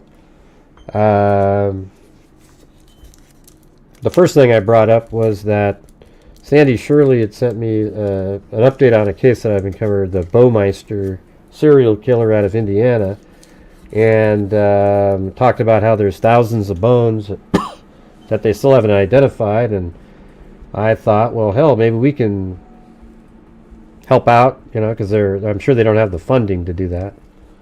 And apparently right now they have 3 cases they're doing IGG on, and they've already figured out 10 people. And he was like really excited, like, oh, I actually got a hold of the guy, the coroner. And he was like, yeah, any help? And so now I'm having Dr. Colleen Fitzpatrick and them communicate, and then we'll have to just kind of step it up on the funding portion of Identifinders coming up here. But sounds good to me. That's kind of the most rewarding thing that we do, is trying to get people their names back or identify a killer or whatever, you know. And they just did a pretty interesting case I didn't even know about from Dr. Colleen Fitzpatrick, Identifinders. Just, let's see, this one right here. Did you guys even hear about this in the news? Cold case solved 53 years after Indiana mom found murdered her 3-year-old left unharmed on the side of the road. And it's a crazy story. She basically, her car overheated. Somebody picked her up and killed her. Assaulted her and then disappeared. They thought it was somebody else. And then they did have the DNA of the killer at the crime scene, though. And even though this is 1972, they stored it. And then Identifinders actually did FGG and determined it was a guy that died in 1985. He was killed himself, like burned in a fire or something like that. But, yeah, crazy. He didn't even live in the same state or anything. Fred Allen Lineman right there. Isn't that wild? All those years, finally, some answer. All right, let's open up the other one now.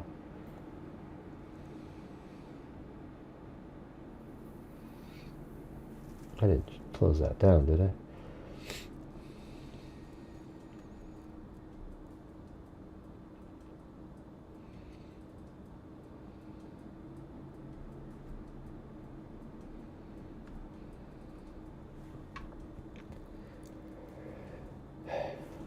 Yeah, I mean, I actually looked up the original stories. They were like, you know, right here. Victim's car found in the country. The body of the slain woman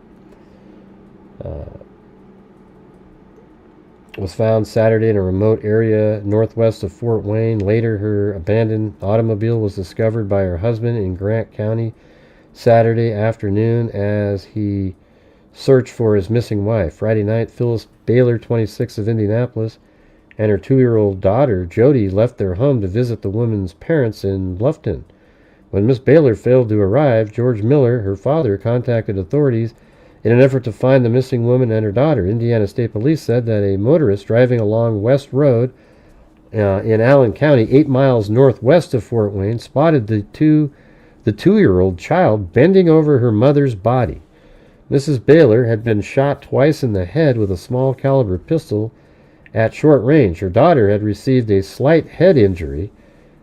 It was probably they tried to knock the little kid out, and was taken to Parkview Hospital in Fort Wayne. Later, Richard Baylor, the woman's husband, picked up the child at the hospital and returned her to the grandparents in Bluffton. I mean, there was, they had no way, they couldn't catch the person. And 50-something years later, DNA led to the killer. They just can't put him on trial or anything like that. The abandoned automobile had been towed from the spot where it was discovered. Platt said he did not know if any of the signs of a struggle could be found in the automobile. He added that police had not determined if the auto actually had experienced mechanical trouble. He declined to speculate on a motive for the crime. Platt said no evidence gathered Saturday indicated that the crime had taken place in Grant County. He also declined to speculate whether the woman's car trouble had stopped. Car had trouble and had stopped to ask for help and then abducted. Well, of course, that's how it went. What is that right there? What is that a picture of? Oh, it's a satellite. Platt said the state police had received a report that the woman had filed for a divorce from her husband. Yeah, so, they were probably thinking, oh, the husband or this other guy and all these different things. And, I'm sure that would be a thought that we would have because that's the normal thing, except when it's a serial killer-like person. Because here's what my opinion is, that when there's somebody that's in a situation like this where a lady's car overheats and somebody abducts and kills that person is a serial killer-like person. Whether or not they committed another one, we don't know, but the fact that they did the one means that they had that same sort of, ability to do that. So that's how I look at it. I know you have to have 3 or more of unrelated people, etc., but somebody that actually would do something like that has the same mentality. That's why I would say Richard Allen's a serial killer-like person, but I think in his case he really didn't like it as much as he thought he might. Let's see. Can I do both at the same time? Alright, there's the first one, right? Now here's the second one.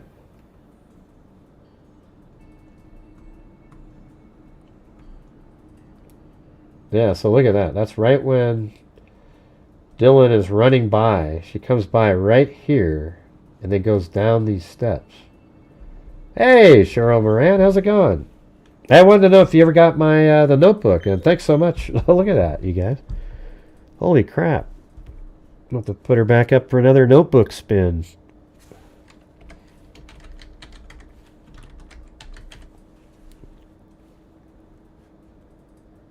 I gotta play it. Oh, I just got it in time. Look at that. It's on my small window down there.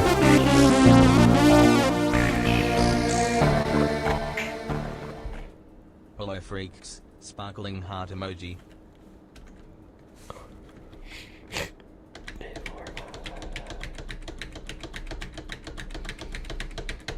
There you go. Hey, thanks so much.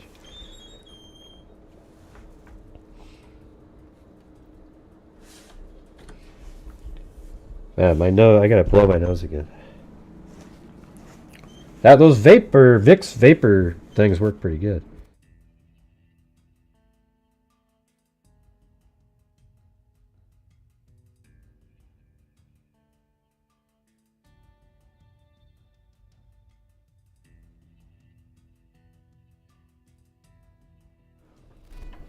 Ah, there we go.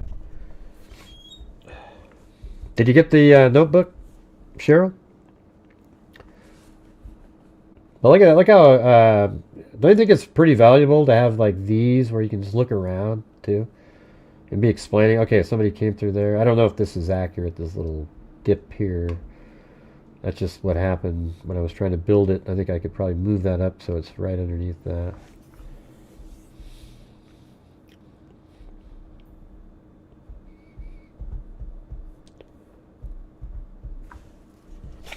Yeah, if you missed the beginning of the show, you should go back and listen to Erica Pillsbury, the mother of Mercedes Vegas. She came on and she really, she kind of updated us and thought it was pretty cool, actually, how she... Is there something... Am I still on the air here? Something is weird on YouTube.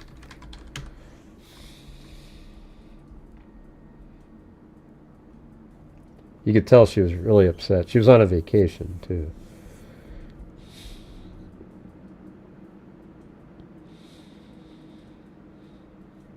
Oh, yeah? You got it? Okay, cool. Well, you might win again tonight. You got 20 pieces of pie in there.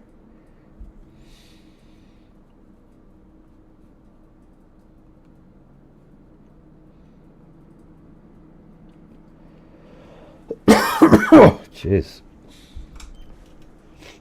Alright, so maybe I should make... I think what I'm going to do is like open up different files and like... Here, let's open up another one, and then I think I could probably use like this program.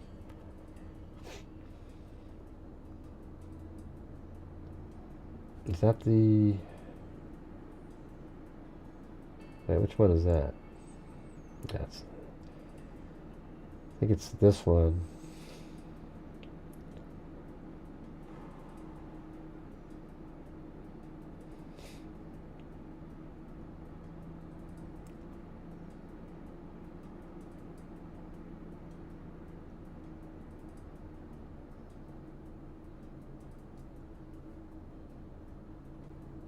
That's not it either. Oh, is that it? No. Weird. That's right, I just made a video with this. So the only good copy, it's right in here. I should probably make it have its own folder so I don't lose it. Or scene, I mean. File, new, sequence. Put it in there, and there we go. Now we've got the whole thing. And then I can go in and see where different...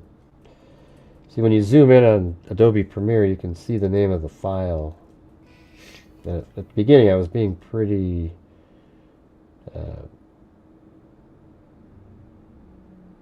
like, that might be sort of an interesting one. That was called Shot 5.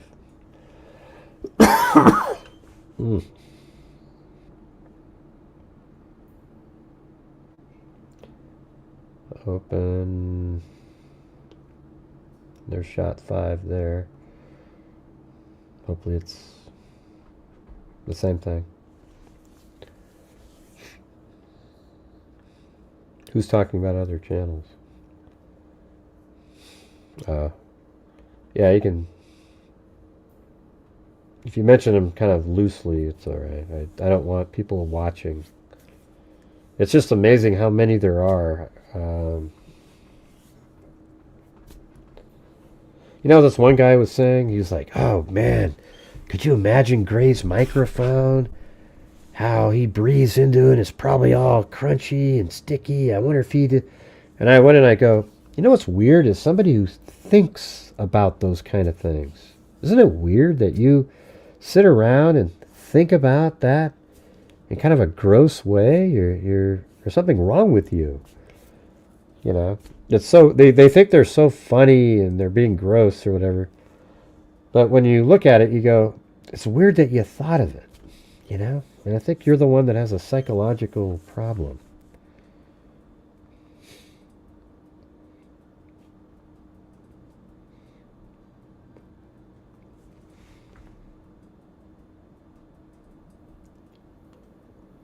Animation. Okay, this was probably it right there. Come on, open it. Oh, that immature is just a kind word. They're not. They're worse than that. These people are disgusting.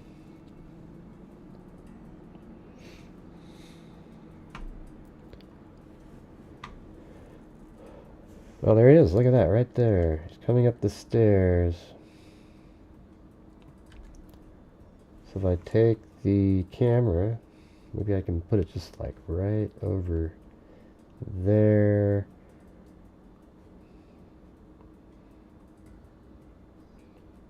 Actually, I should probably move it back a little bit.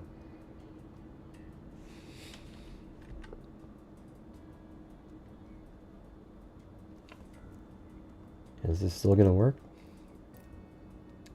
Oh, look at that. It's still set up. Even though I changed the file, I can render out this one too.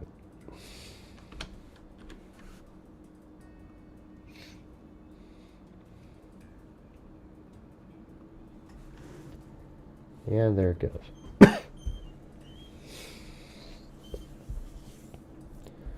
The enjoyment out of being miserable and bringing misery to... Yeah, that's basically all they do. See, the thing is, if you're out there and you believe that Brian Koberger is the killer, these people are... They treat you like you are... You have to be working for the federal government. These people are crazy, Looney Tune people. And it's scary that these people actually exist. That's the scariest part about it.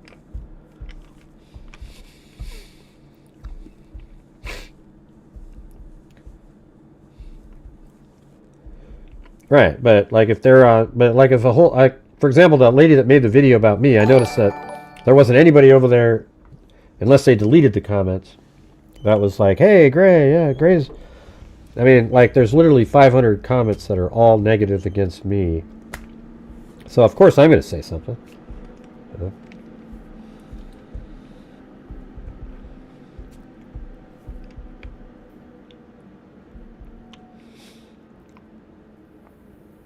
Well, they always wait for something, you know. Like, for example, when I get frustrated in here, when it's slow as hell and we're not reaching the goals because... I know we're not, then it's going to affect the end of the month. They like that. They like to see it. So they go out of their way to try to convince people not to support my channel. Oh, Gray, he's the worst. Oh, he's unwatchable. He's horrible. And I always think, I bet you don't even watch my channel if you say something like that.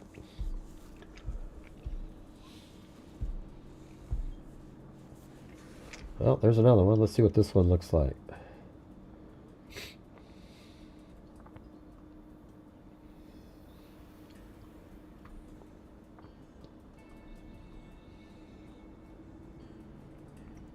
I don't know why that wall's so dark like that. It's pretty crazy.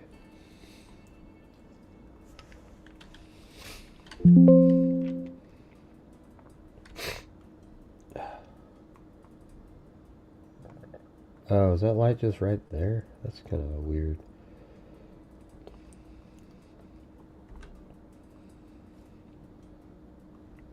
Let's do that again. Hey, Lanky Tour, what's going on?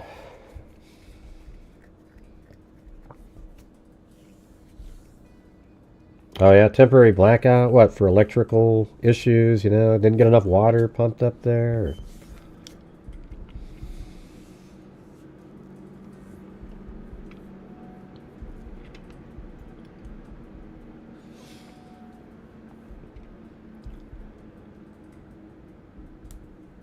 The Viking is here? Who's that? Oh, because she's going over. She wants to go to...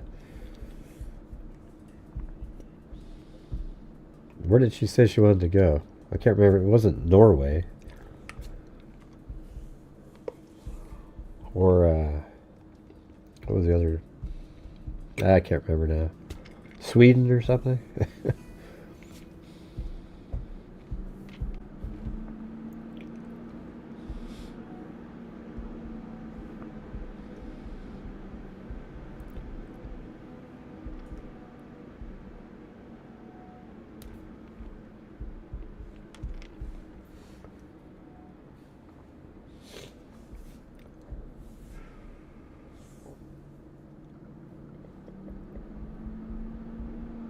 I'm the Viking. Switzerland.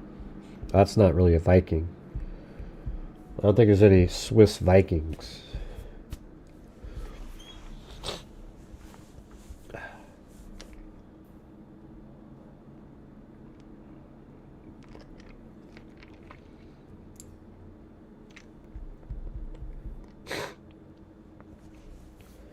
So in the animation that I made, what would you guys do differently than what I got?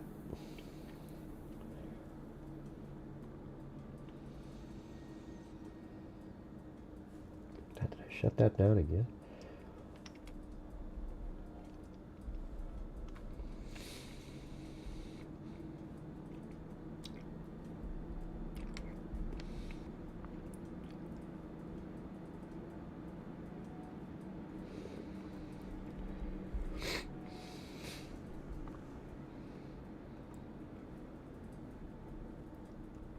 Alright, there we go.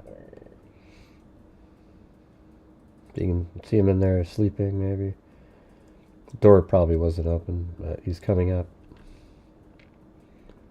Pretty creepy. But not cool how you... Like, here's the weird part. If you guys had those Google goggles, and I uploaded this on YouTube, you could put them on your head and be standing there. The crazy part was, before in 3D Studio Max, they had a thing where you could render a scene with the movement going on. And it would do each frame, and it would take a long time, but you could have a 360-degree video. Like, so you could I could have done that same video that I put out in 360 degree. So you could be looking, although sometimes, you know, just by the magic of editing, somebody runs by the camera and then they'd just be stuck in space doing nothing. Oh, look, you can see the other window back there.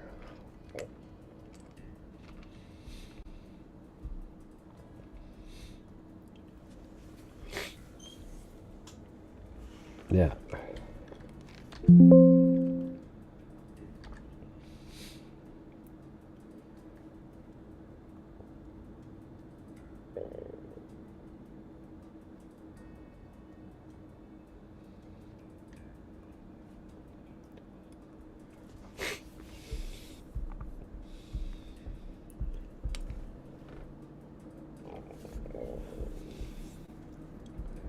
I think at some point I'll do like just minutely moving it around.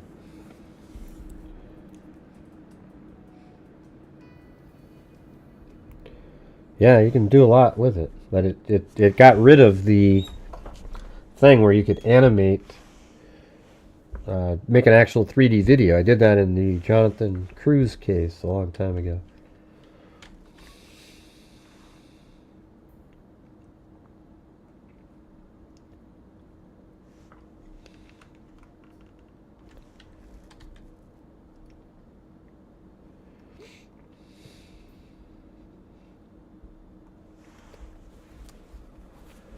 Right in the mountains.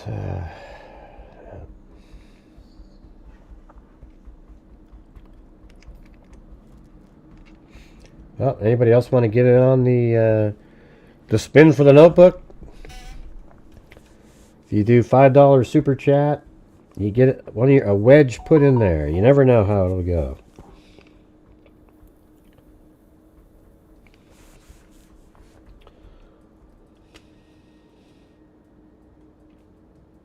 I had a different direction I was going, but then we switched over to, I wanted to take that call from Erica Pillsbury.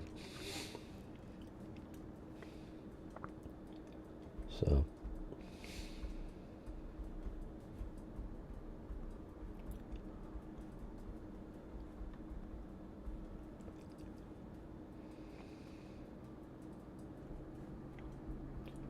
I like that lighting better. Yeah, I mean, the thing is when I have a goal, there's just this minimum number that I try to reach.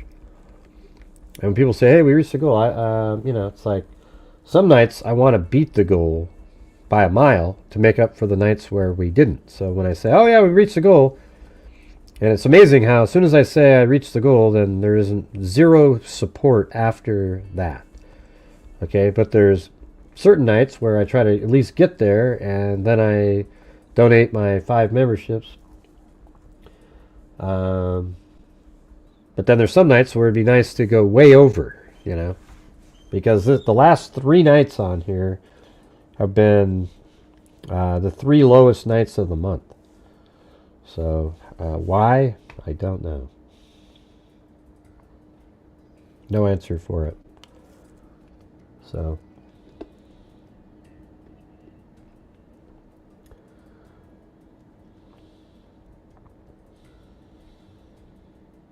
I don't know where the... Oh, new members, 8. So if we get... Thank you for the animations and bringing the docs to life to help people better visualize the events of the night. Hey, thank you.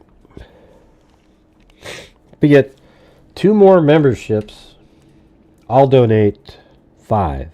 All right.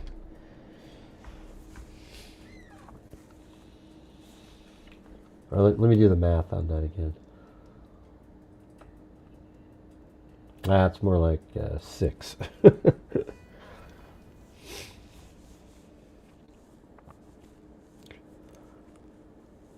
Thank you for your animation and bringing the docs to life to help people better visualize the events of the night.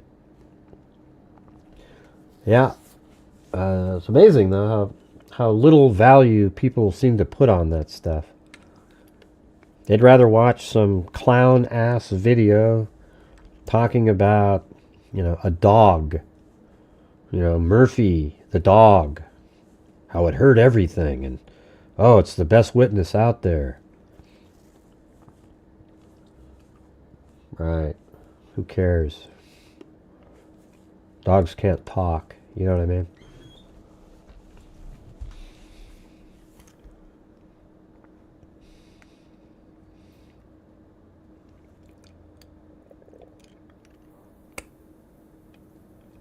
Mm-hmm.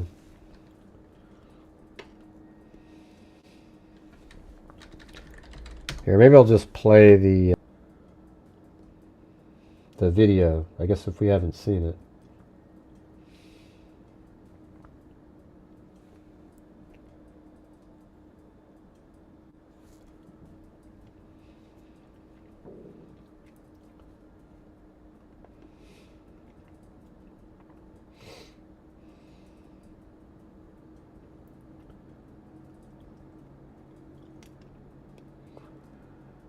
All right, here we go.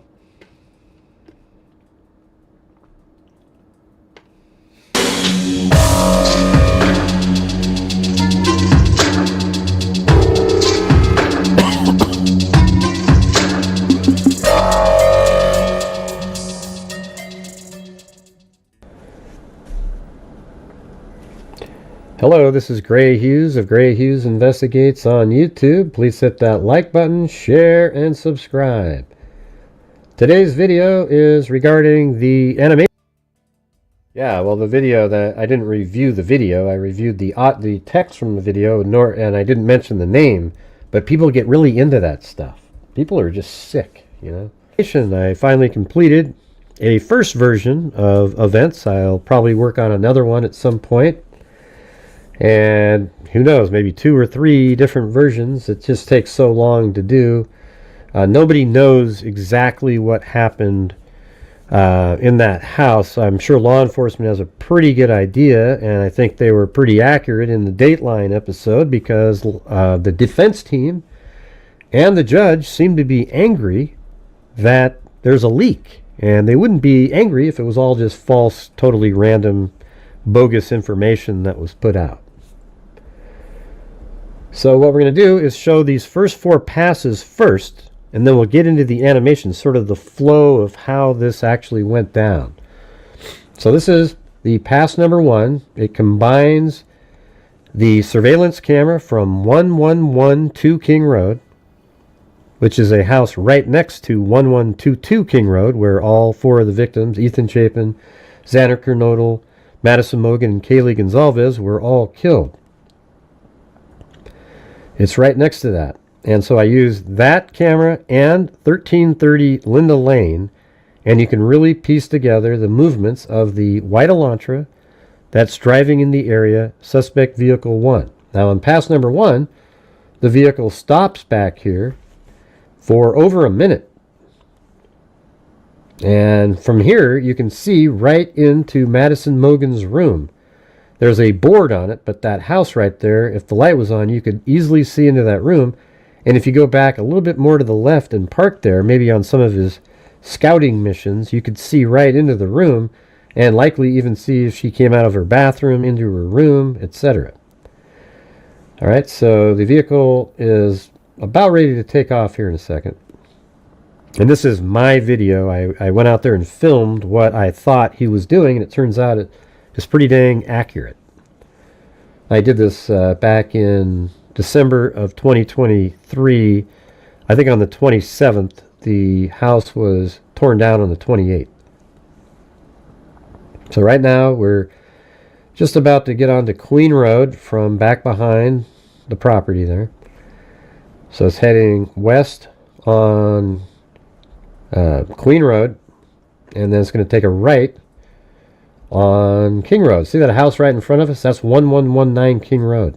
Just to the left of that, the camera on 1112 King Road that we were just looking through can spot this vehicle driving behind it.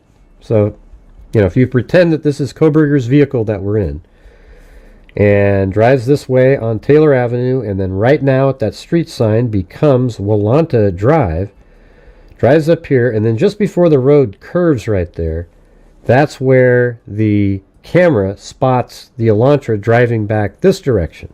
All right? And so I cut out all this stuff that it does back here. I've made plenty of videos with all that. Now we're back into pass number 2. And now it drives right past 1112 King Road right now. Now it passes right now 1122 King Road that's on the right. And then this is 500 Queen Road. It drives right back behind it. Now see the headlights hitting that building? That is number 52 back there. And that's exactly where they say in the probable cause document that the vehicle did a 3-point turn.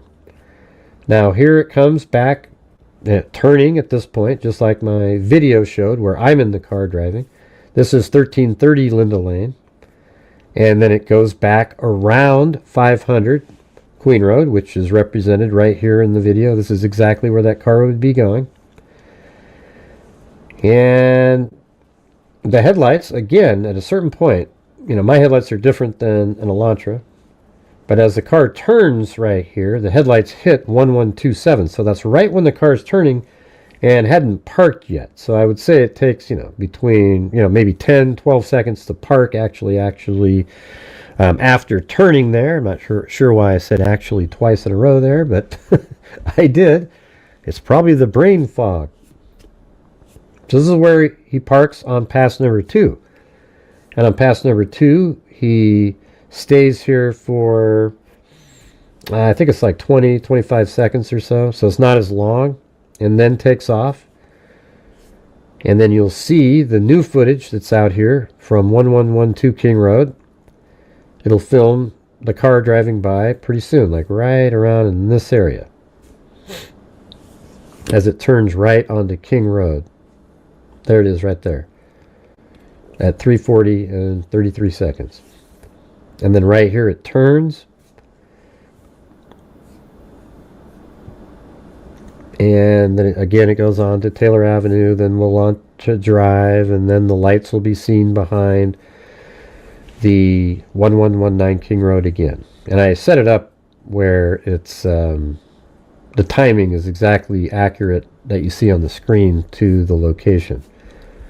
Now I apologize for my voice being so messed up. I've been pretty sick the last 3 days or so. It's not good.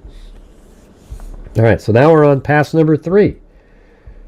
And this pass is interesting because this is the one where the DoorDash driver shows up into the area just after he exits on King Road, if it's true that the key fob, you know, when he hits the key fob, the DoorDash driver, it beeps his car. It's right at 3:59 and like 47 seconds or so. You know, so it's like really, that seems very logical that that key fob is the DoorDash driver. Now, if it's at 3:59, then that means the DoorDash driver is likely going to pass Koberger as he's leaving. Now, the documents say it's 3:59. So if you look right here, the car stops at 3:57:31. So for the DoorDash to be delivered at 3:59, the car would have had to pull in probably at like 3:58 something to get out of the car to then place it at 3:59 exactly. So look what time it is right now. It's 3:57:50, and I think the car is only here for 20 seconds or so again. Maybe 30. Now it's 3:58. And this stuff's all on cameras, the timing here. So the vehicle is going to turn left onto Queen Road here, or west. And as it's heading this direction, you can see the time, 3:58:21. So for the DoorDash driver, and look what time it is, like 3:58:30, I'm turning right here. For the DoorDash driver to actually pull in and deliver that, he's likely would be passing the DoorDash driver right in this area right here, right now. If it's at 3:59. Now, if it's 3:59:47, the DoorDash driver is to the right on Taylor Avenue. So that means when Koberger is driving this direction on Taylor Avenue and then Willanta Drive, if you look at the time right there, 3:58:59, probably right up and around in this area here, he looks over and he can see that there's a car heading into the area, right? So then he turns around and comes back really quickly, all right? I'm not showing that portion on here, but I have that in other videos. So now we're on pass number 4. Now, pass number 4 is complicated because he comes in the first time, and I think because of the DoorDash delivery, he noticed it. He's going to turn back and go check out what the hell just happened. Do double checking at the house. So he's driving back here because he really wants to commit this homicide this night. So he drives back. He does a 3-point turn. He's ready to go. He's been doing all of his scouting for a long time, and he's ready to go. So this time in front of number 52 earlier, where I said he did a 3-point turn, there he is doing the 3-point turn back there. And then it'll drive back in front of 500 Queen Road going the other direction. It's the only time he went that direction. The DoorDash delivery had Koberger doing stuff he wasn't prepared to do. So in this case, he went down this direction, so heading west behind 500 Queen Road. And there's the clock time there. Now, this new footage does show it do the other 3-point turn at Queen and King Road. And that's coming up here in just a second. So here's the vehicle still heading west on Queen Road. And then right at this intersection, it does a 3-point turn. Now the vehicle's driving way slower because it's trying to check out and see what's going on at the 1122 King Road address, because he saw that there was a car there earlier, and that's why he's doing this right here. And this is from obviously the Dateline episode, and there goes the white Elantra. Now this time it goes back and it completes the 4th pass just like it did on all the first 3.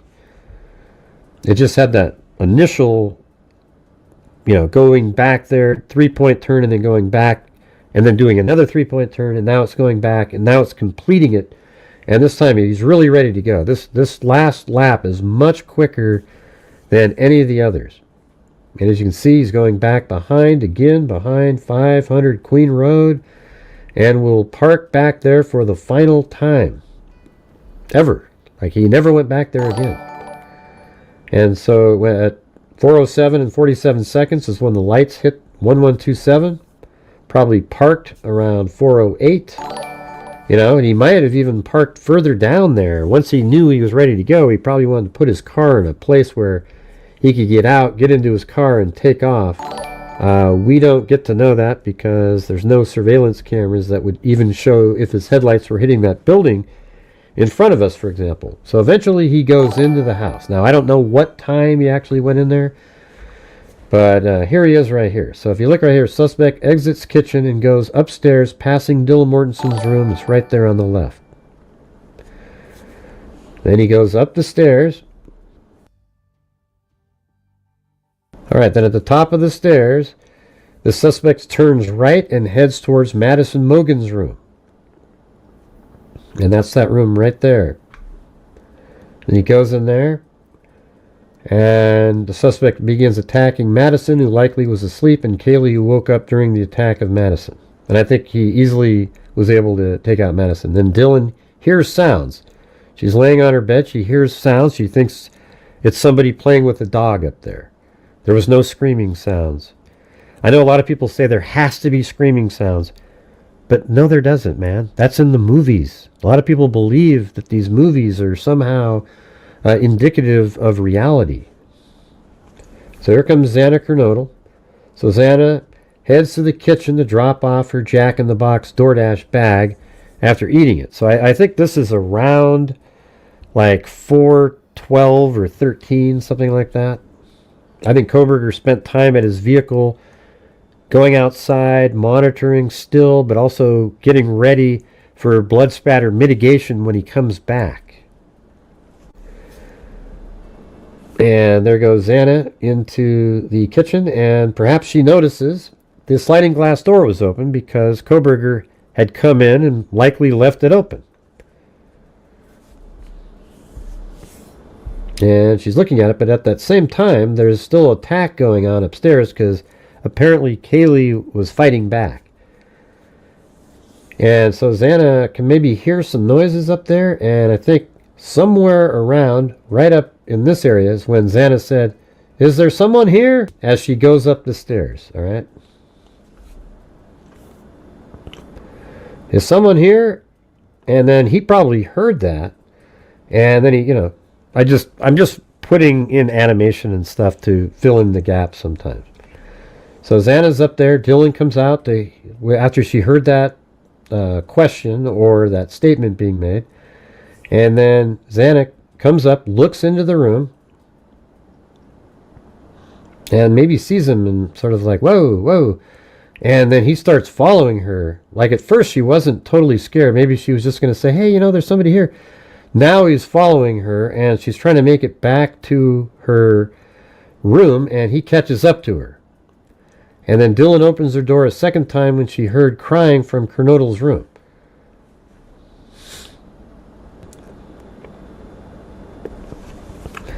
And as you can see right there, I have Xana fighting with him, but I make everything blurry so you can't really see.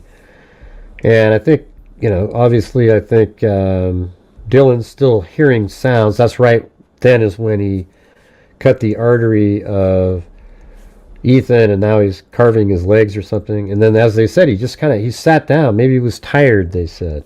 Don't know. And Dylan can still hear stuff and isn't sure what's going on. And then the defense team said that there was evidence that he was cleaning up. So maybe at this point he goes into the bathroom. See, this is all just maybes. Nobody knows exactly.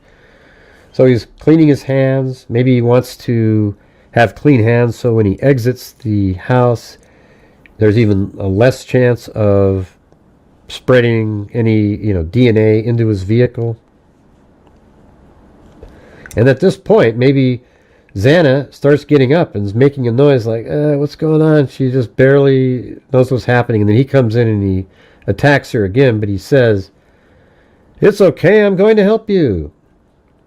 And then he goes out and he exits the house. But as he's leaving, that's when Dylan opens her door and she sees the bushy eyebrows. Now look, this is how you can see it. Watch, when she opens her door, there it is, bushy eyebrows, boom. Takes her right, then goes out the sliding glass door. All right, now the vehicle stays back here for a while, 4:20 and 3 seconds, 4 seconds.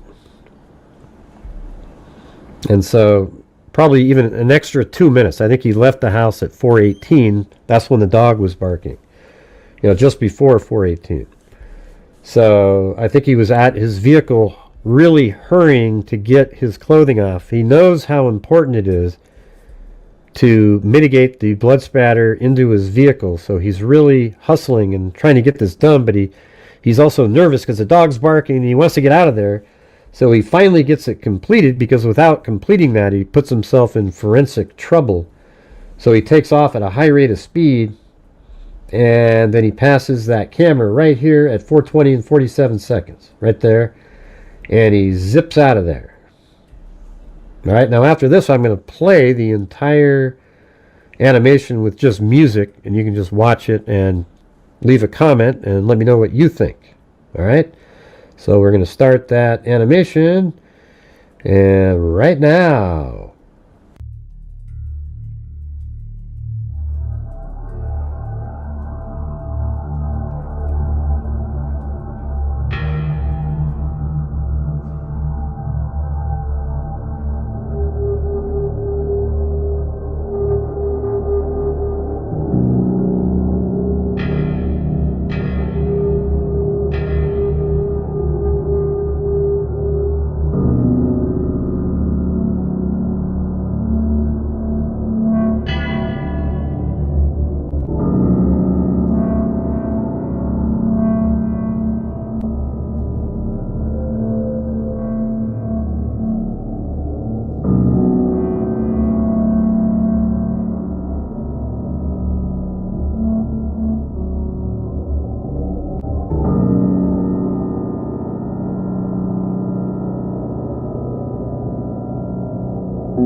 All right, everybody. Thank you all very much for watching the video.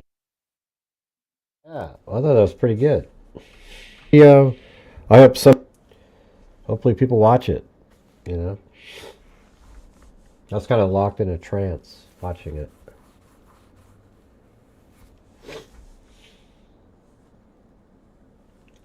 I mean, isn't that by itself just super chat worthy? You know, during the the premiere, normally people out there are like, oh wow, and in the premiere you get like some super chats. This one got $2. I mean, my God, the video that took me a month to make, got $2 in super chats during its premiere. That's pretty bad, you know. I don't know, you know, I'm not saying it's anybody here's fault. It's just me telling you how it's just so disappointing, you know, just wild. So, anyways, you know, see, my channel is like supporting my ability to keep doing the shows, and then going out and trying to make a big difference elsewhere. You know, for example, our DNA fund, our scholarship fund, and all the different charities that we send money to. Right? And so that's why it's so disappointing when it's just such a struggle every single day. It's like pulling teeth, it feels like. Yeah, it is pretty good. Except, you know, where are the views? I mean, why does freaking,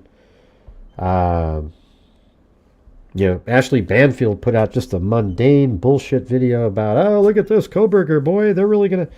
It gets like 90,000 views in 2 minutes. And it's just not even interesting. And here we are right here with a video that is unique and, you know, it's just... It's, I mean, tomorrow morning, if it hits 20,000, it's a miracle. Who knows? Maybe tomorrow I'll have a random good day out of nowhere. But, yeah, I mean, everybody says, oh, it deserves this and deserves that. But where are you guys and out there sharing and promoting and putting the video out there for me? Because I don't have the ability to do it. I do it in a bunch of places that I know of, and that's about it. But I need everybody else to be sharing, etc. Yeah, the other video, not this one. This video isn't at 40,000.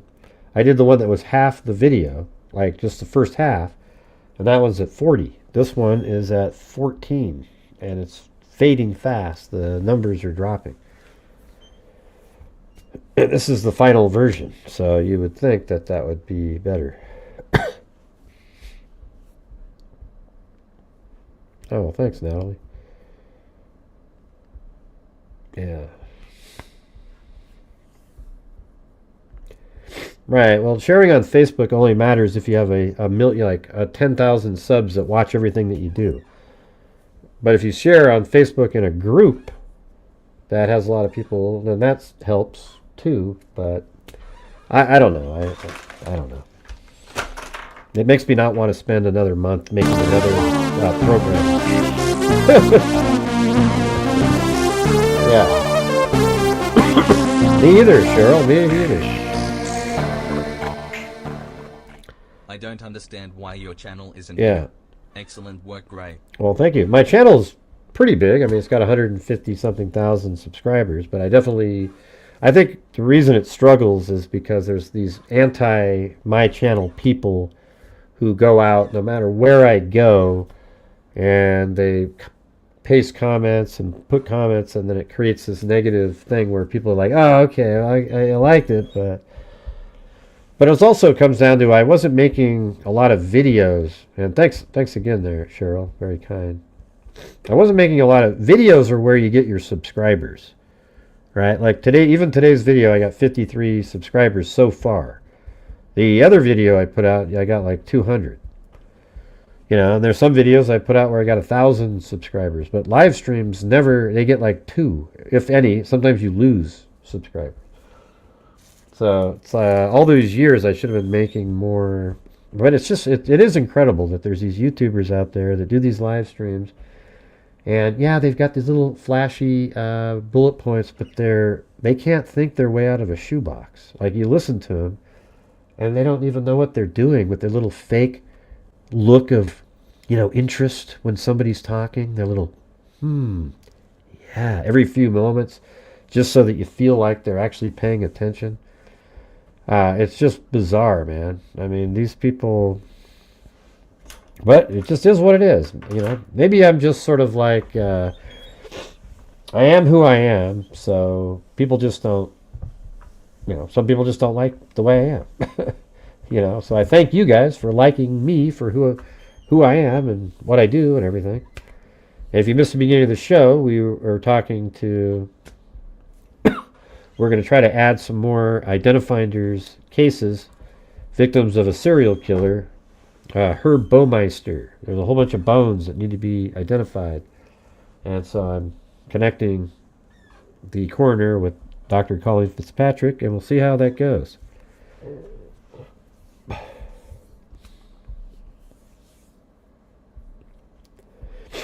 And then we got people,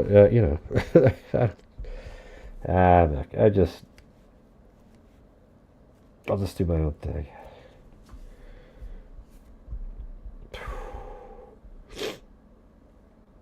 Yeah, that was it. Let's see, let me show you that article. It came out, it was earlier today. Sandy sent it to me. But we've covered Bowmeister a few times.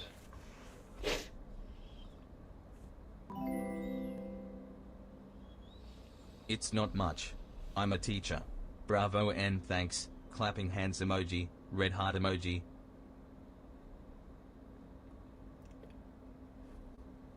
Not sure where that is now.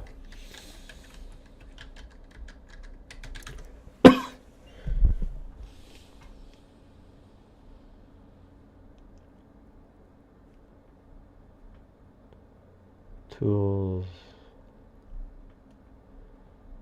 Anytime. 24 hours.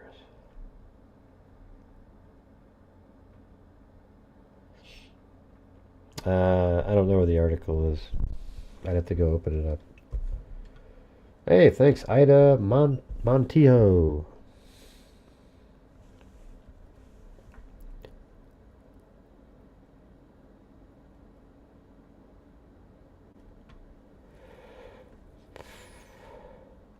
God, I hate this. Yeah, this one right here. It says, Indiana coroner reveals several tragedies remain in Fox Hollow Farm serial killer case. The Indiana coroner, working to identify victims from Fox Hollow Farm, says several tragedies still remain. In late April, Hamilton County Coroner Jeff Jellison announced his office had identified the remains of Daniel Thomas Howerin of Fox Hollow Farm in Westfield, Indiana. He's the 10th victim of suspected serial killer Herb Bowmeister. But investigators have linked Bowmeister to at least 25 victims. A spokesperson for the coroner's office previously told Fox News Digital it still has 3 DNA profiles that haven't been identified. I guess those are in genetic genealogy currently. I actually got a hold of this Jellison today, Jeff Jellison. And I explained what we do, and he seemed really interested, and so now Dr. Colleen Fitzpatrick is going to give him a call, and we'll see if we can help out and get some of these people identified. There's, the one part that's hard is there's so many bones that, you don't want to keep spending money identifying the same person over and over again. We have 10,000 bone and bone fragments. So how many victims, that will be is undetermined. I mean, Bowmeister might actually end up being one of the most prolific serial killers in U.S. history. I mean, who knows? If they linked him to 25, what about the ones that he isn't linked to? Like the one that they just identified, they didn't link him to him. That was completely random, this guy right here. Daniel Thomas Howerin.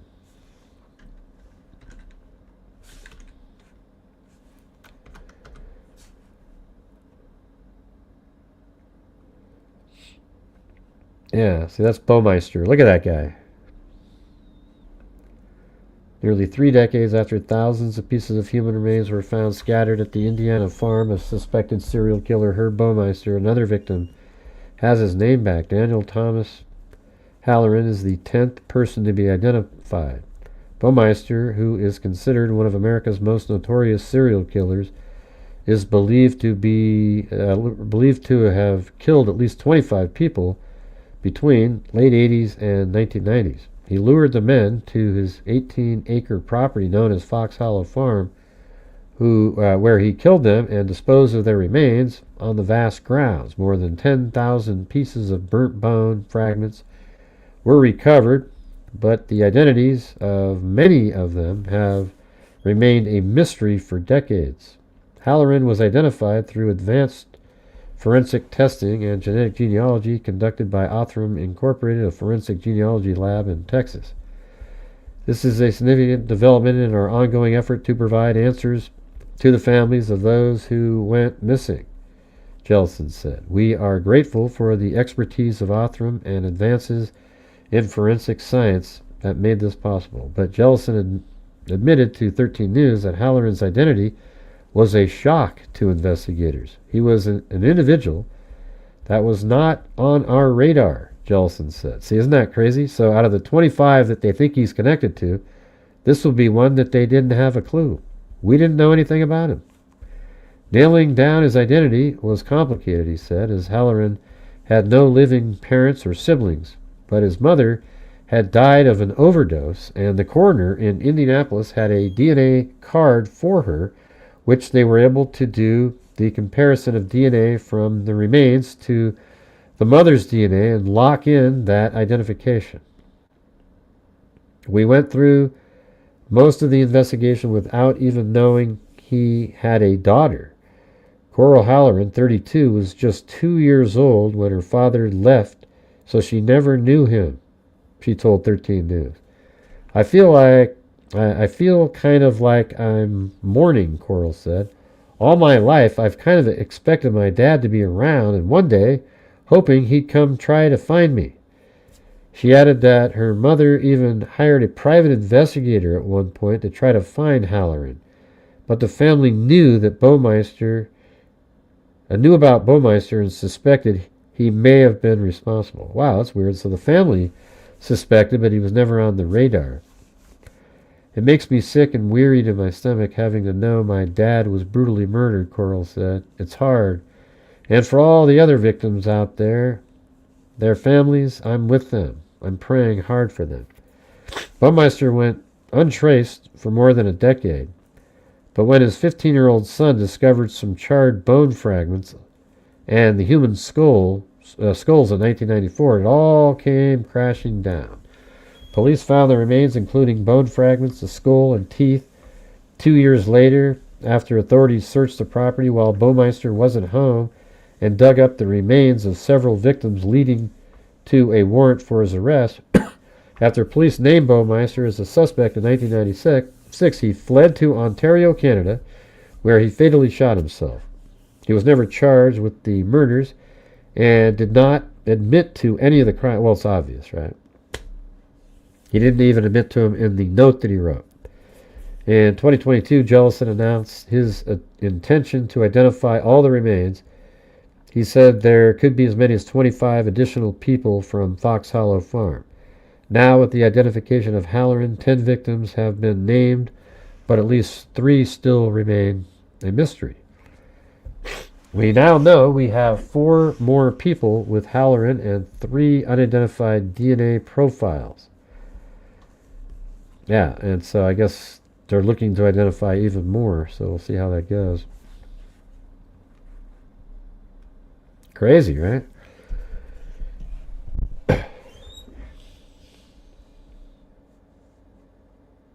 Wait, Leon Littlejohn is here? Oh, come on. What are you doing here? You're supposed to be hanging out and, are you fishing already or what? And look at that, he gifted 5, look at it. That is a dedicated freak right there. He gifted 5 memberships all the way from Honduras, for God's sakes. I mean, that's pretty incredible. Thank you, Leon Littlejohn.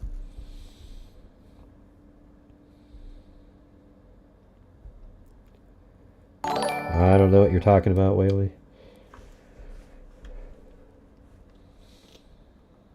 I mean, you were even commenting on anything else prior to that comment, or?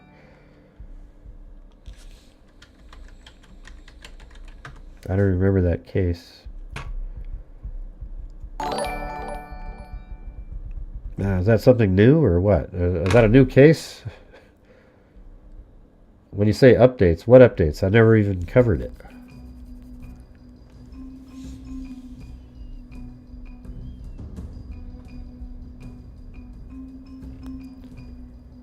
Or is this the Australia case, or?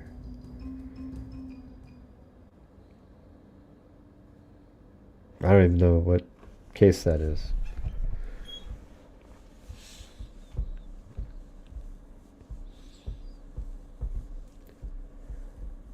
Yeah, so kind of Leon Littlejohn. I gotta throw him in there for the spin. Have you caught any peacock bass yet?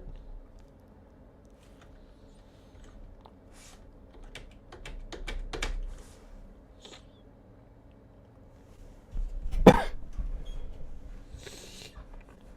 don't know. I just don't remember. Well, of course it's from there. After you looked it up, Paulette, yeah. Let's see. I haven't heard anything about that case. Let's see.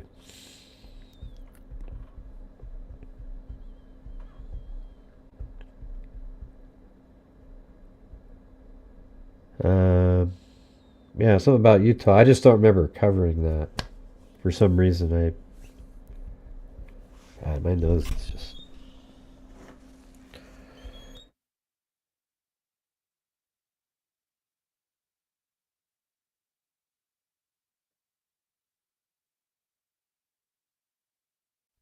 A finfish? The hell is a... Wow, let's see. Finfish. Are true fish, biological group of aquatic vertebrae with fins and gills. They are distinguished from other aquatic creatures like shellfish, crayfish, and jellyfish. What? Okay, no, wait. I mean, what's a finfish?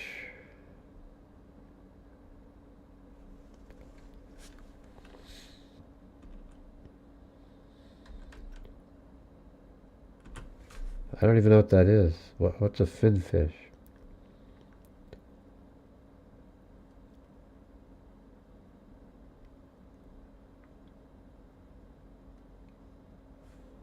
Let's see. Fin. Fish. Honduras.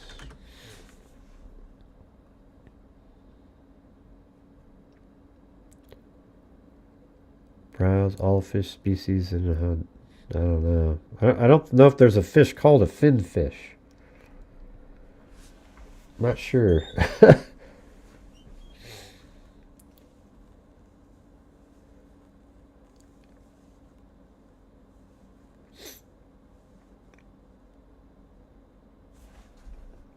Why would you throw me in jail? Come on. I don't remember covering the case. Okay. Did we cover this a few weeks ago or something for a minute or two? Or, I mean, her name sounded familiar, but I don't know.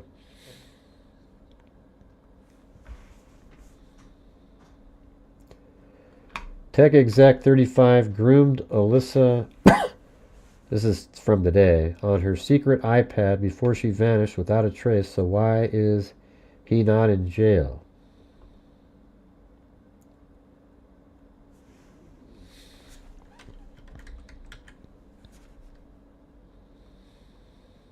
Yeah, I don't even have her on in Google Earth here.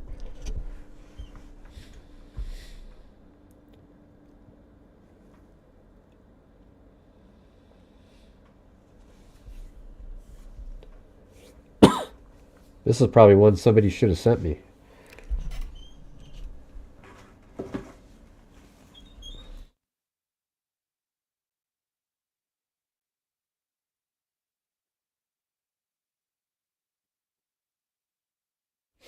I keep having to blow my nose.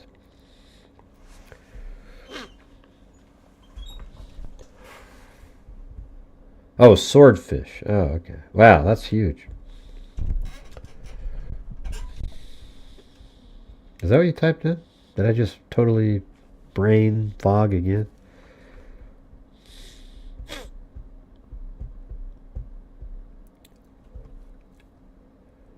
Yeah, I never covered this case, you guys. So why was somebody asking for an update on it? Does anybody remember me talking about this? This girl doesn't look familiar to me. Her name sort of sounds familiar, but... Let's see. A tech sales executive accused of trying to lure a missing girl Here, maybe I'll start a folder so I have something. Alyssa Petrov. Yeah, I never covered this.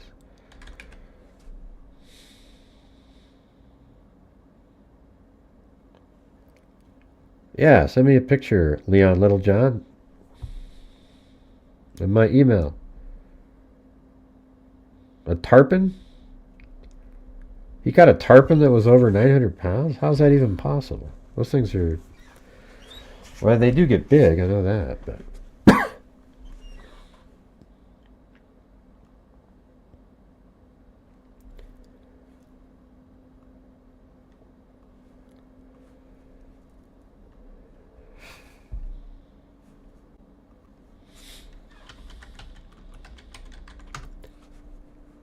So maybe we should go back in time here.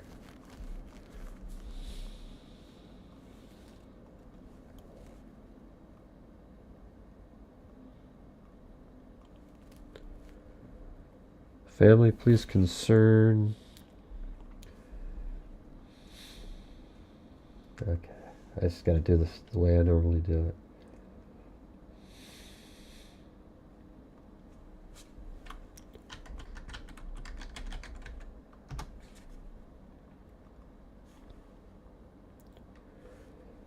So this is the original one, right? 15-year-old Alyssa Petrov was last seen in Provo, Utah on surveillance video footage late in the evening on April 21st. Family members believe Alyssa could be in danger. I think I just sort of like a vague remembering of somebody telling me something. South Jordan police have Alyssa listed as missing and in danger. I was very scared because it's very unusual. She never had behavior like this before, and it's very difficult to hear that the child never came to school, said Natalie Petrova, Alyssa's aunt. Hey, thanks, Leon Littlejohn. Unfortunately, we didn't even find out about the fact that she wasn't in school until the parents went to pick her up. Alyssa left school and was spotted via Utah Transit Authority surveillance video exiting a train in Provo just before midnight. According to her family, she spoke with people near the train platform inquiring about transportation to Las Vegas. We are very worried for Alyssa, and we really like for Alyssa to come home, and if Alyssa hears me, please feel free to reach out. South Jordan police shared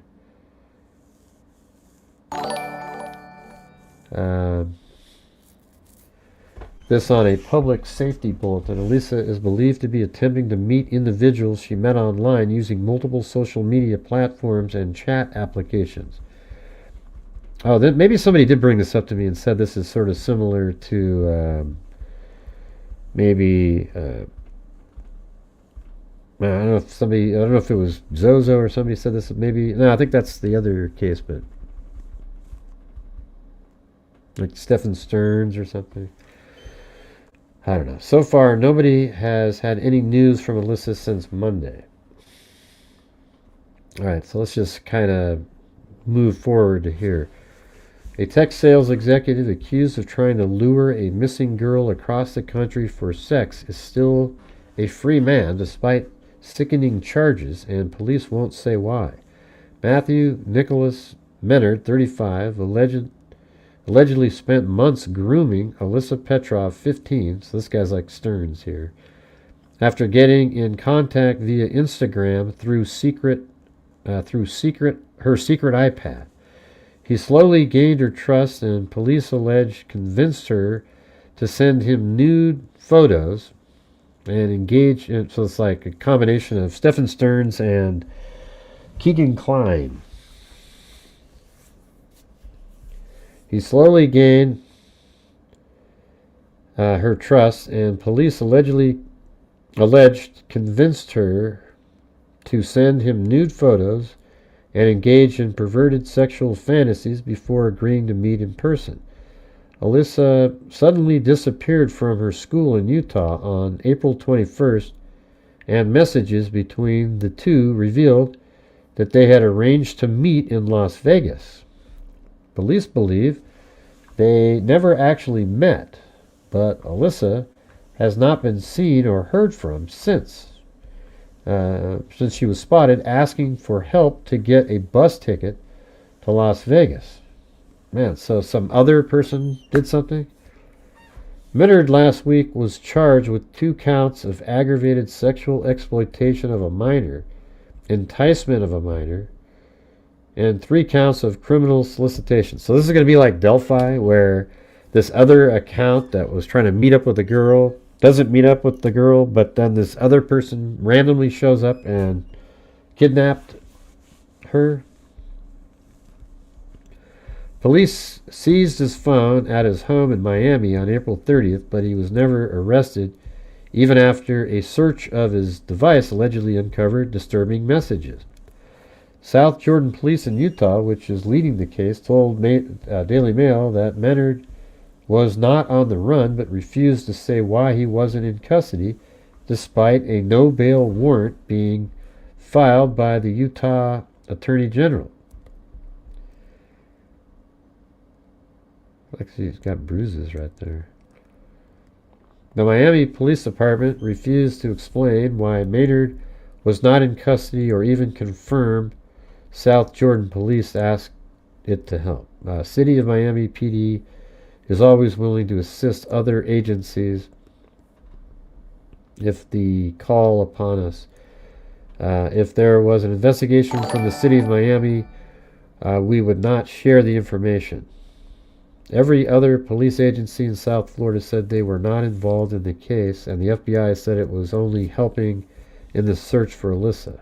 Menard's lawyer, Colin Rupp, did not return calls. A second man Alyssa was talking to, I guess there could be multiple people, by police as William Taylor Glines, 37, from Texas City, Texas, was arrested on May 8th and remains in custody.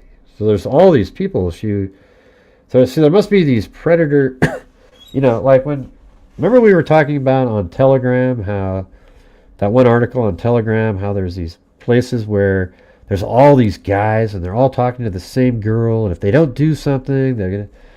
So it makes you wonder if there was like this group of guys all communicating with the same girl, and they're all getting different images and sharing them and all this crap. And maybe some of them even convinced to meet, but they did something to her.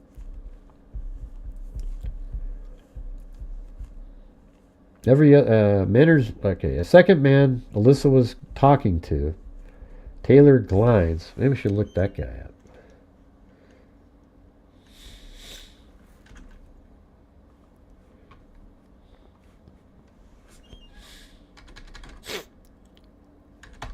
See if I can find him.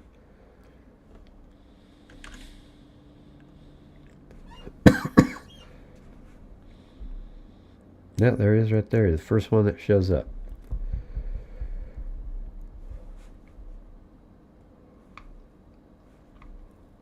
Oh, man. Hey, thanks up there again to Leon Littlejohn. So this is where that last guy that they just mentioned, where he lives.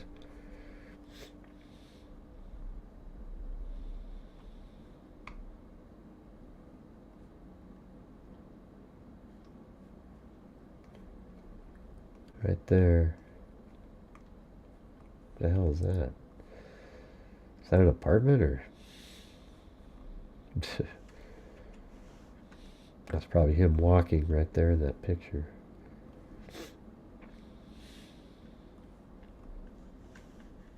Yeah, that's like man, that's where this guy lived.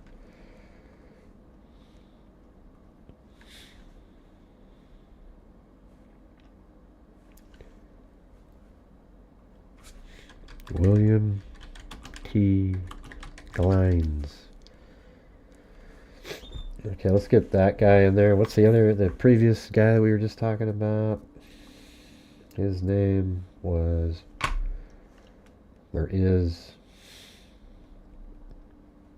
Matthew Nicholas Menard from Miami.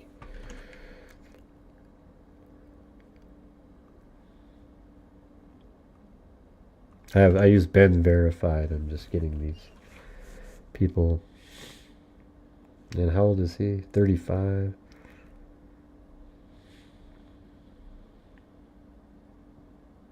I think this is him. Matthew Nicholas Menard, 35. Okay. I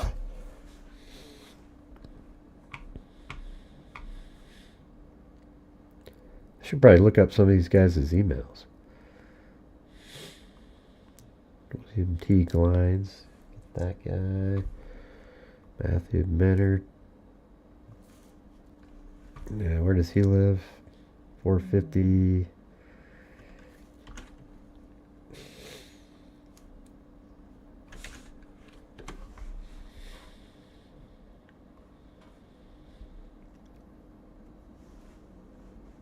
How do we know, Whaley? How do we know that? Have you read the text messages?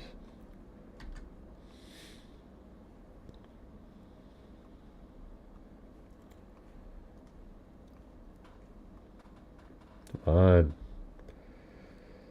Jeez.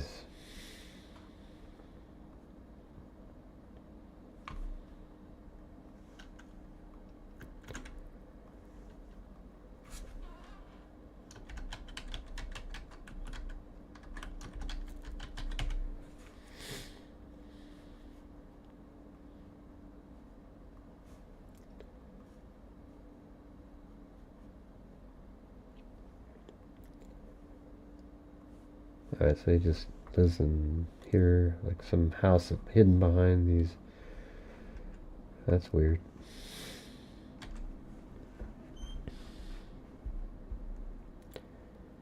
Okay, well, where? Send me a link, Bailey. Instead of just saying, I don't have it in front of me, so.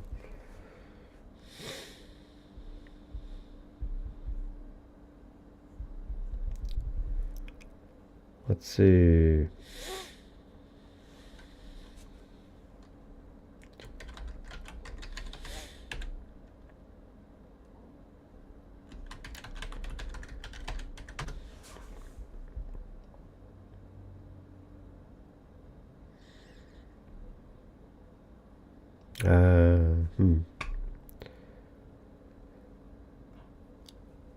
Okay, maybe it's in this Daily Mail here. I don't know.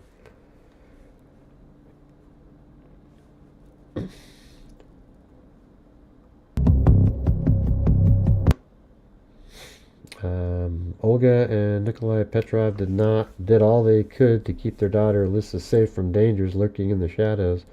They monitored her phone, checked all her messages, and taught the inquisitive and social teenager to be careful around strangers. But Alyssa, who had never spent a night without her parents, has been missing for a month. Wow, what a nightmare. Jesus. What her protective parents didn't know is that 15-year-old had dug an ancient, long-forgotten iPad out of a dusty box and hidden it in her dresser. Under their noses, two men allegedly slid into her Instagram messages and spent months grooming the child. Their conversations growing more disturbing by the day. Olga told DailyMail.com the iPad was so well hidden that she and her husband missed it when they searched their house for clues. The secret device was only found when police rummaged through the suburban home in American Fork, about 32 miles south of Salt Lake City.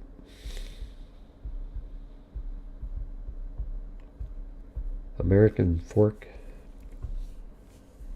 And her last name is Petrov. Let's see. Petrov. I'll just type in like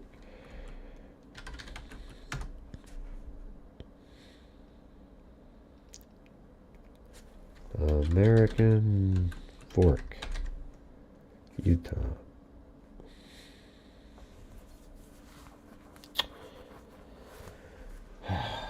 Did they say what their name was? Oh, they did mention the names a minute ago, didn't they?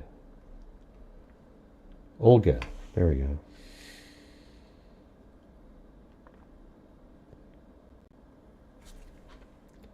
How about Nikolai?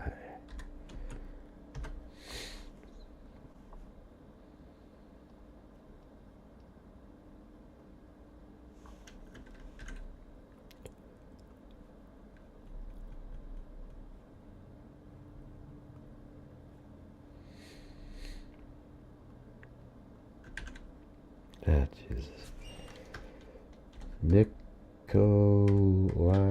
Petrov. Ah, Jesus. This is just something's not.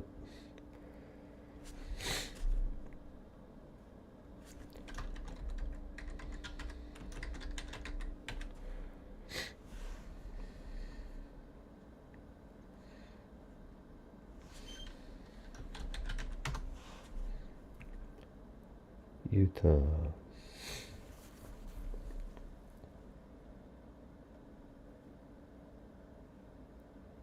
That's gotta be him. Nikolai Petrov. Let me click on him. There's only one in the state of Utah.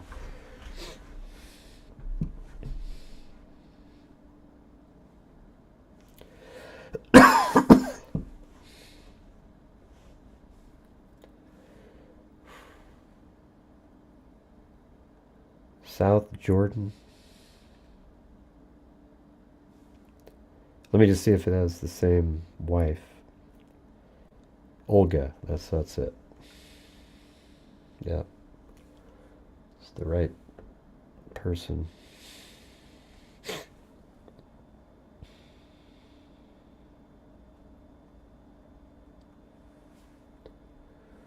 Nikolai, Olga.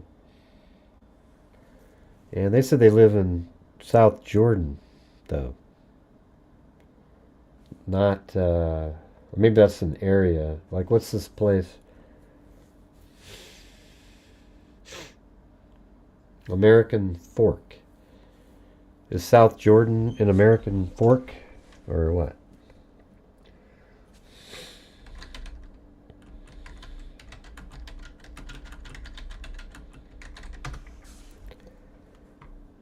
South Jordan and American Fork are two distinct growing cities in Utah, each offering unique characteristics. Huh.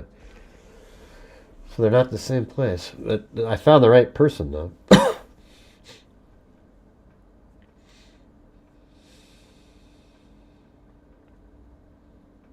The secret devices was only found when police rummaged through the suburban home in American Fork. But the addresses they have are from 2024, and that's South Jordan, like, it's this place right here.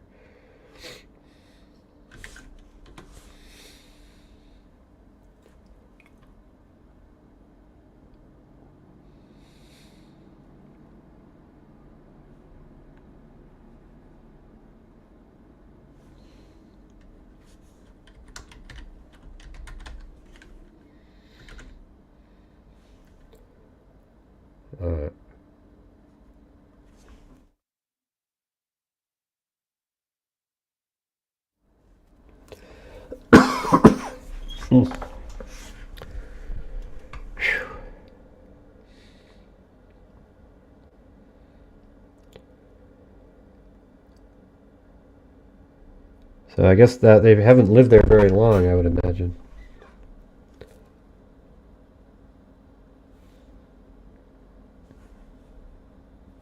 Let me save this, get out of here, open it back up again. We never thought she could be talking to strangers in this way. So that's the two parents. Alyssa has a young girl with parents, Olga and Nikolai Petrov, who did all they could. Speedway gas station. So what is this stuff here? Skips class and buys supplies. Convinces man to give her a lift. Oh, interesting. Hey, wow, thanks. Really awesome. Are you saying I'm really awesome? Is that what you're saying?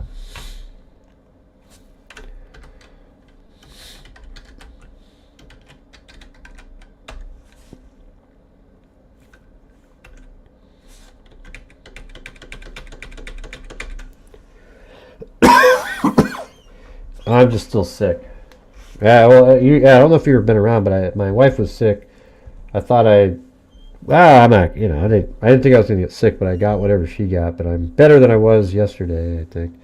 I think I'm sort of, when you're at the end and you're shedding everything, that's when you cough the most and everything. But yeah, I just got a cold or whatever the hell it is. I don't have COVID. I tested well, hell, I don't know if you can see it, but there's a test right there. Look, it just has the control.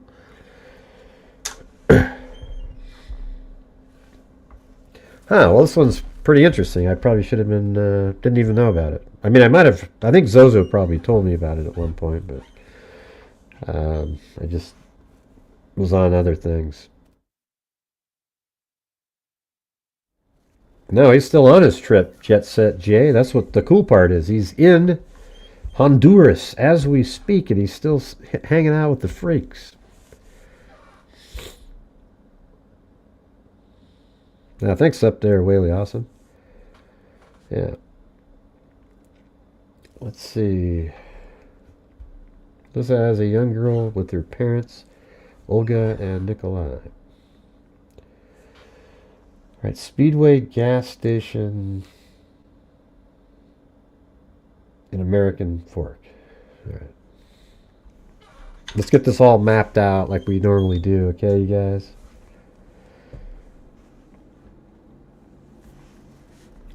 my thumbnail is so inappropriate now for the show because it's like we've talked about so many other things that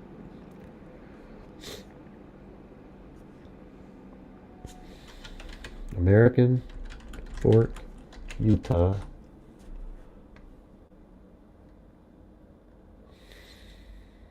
Oh, there's that little lake they even have in the picture there. And yeah, they have it like right here. You're not looking at what I'm looking at. Let me go over here.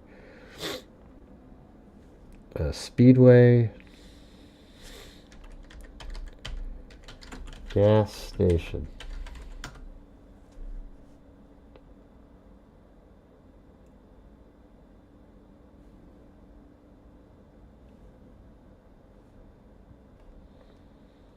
I think it's this one right here. Yep, that's the one. So she was at this Speedway gas station.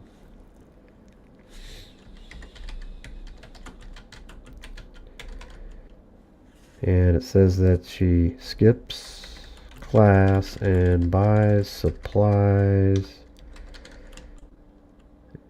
and convinces man to give her a lift. Alright. That's number 2 though. So let me put like the order.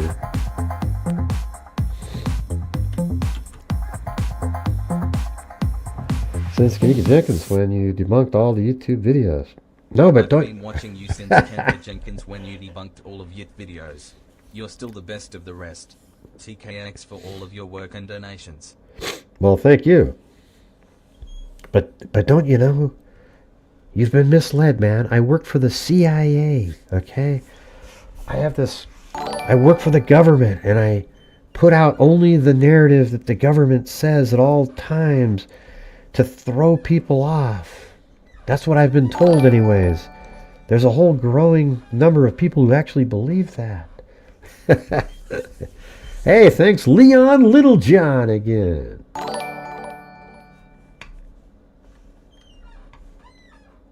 Here, I gotta get your guys' name in there. Williams and Leon Littlejohn.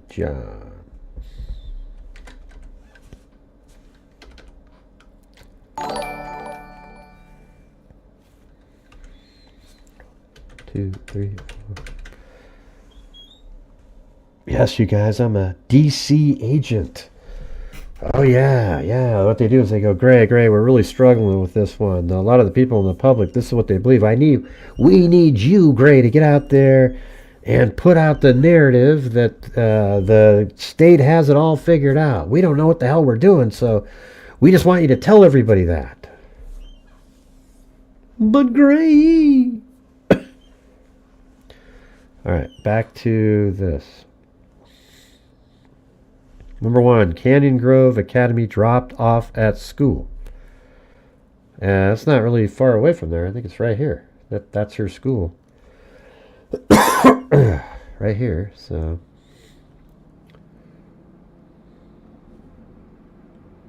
Like, let's just type it in to make sure. Let's see.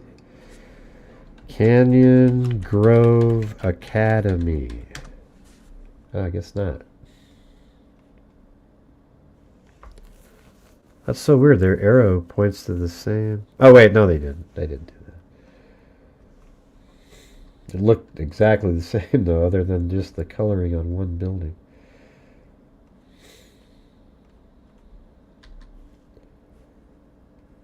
Yeah, they don't have the right place though, for sure. Canyon Grove Academy. Grove Academy dropped off at school. Right there.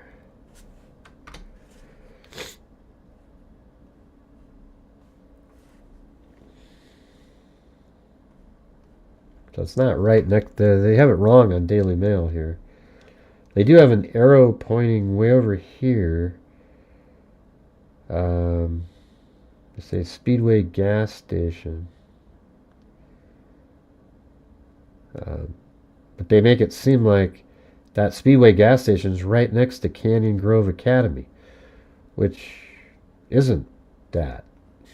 You know, they make it seem like that's the building right here. As a matter of fact, if I go back, I bet that the building on the north part is going to be dark in one of these. Yeah, boom, right there. See that? See, that's what I'm saying. Like, that right here is dark. They're saying that academy is right here, which sort of makes sense that it's closer. So there's some sort of an error in the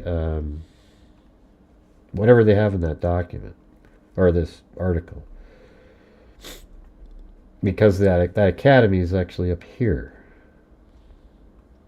Maybe there's a branch of it here or something. I mean, what if we go down to Street View and just look? Maybe there's another sort of school there. That doesn't even look like a school. It looks like a grocery store. I mean, hell, look at it.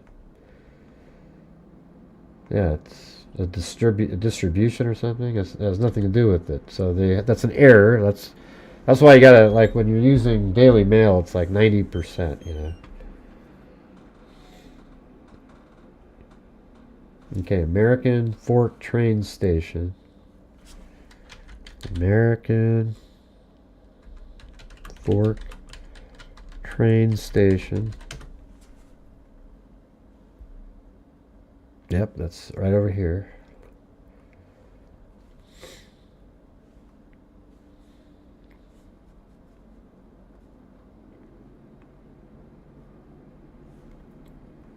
And it says that she trains American Fork train station. Gets on train out of town. And then gets off train and asks people for help to getting to Las Vegas at the Provo train station.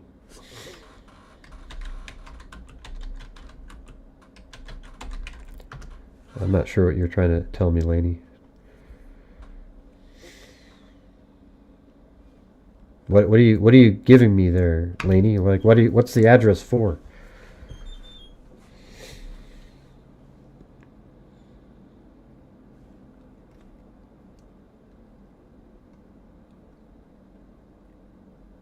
So maybe just somewhere down here.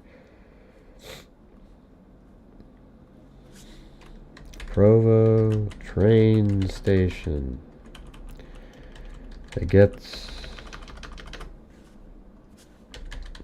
off train and asks people for help getting to Las Vegas. This is actually number 4 on that map. And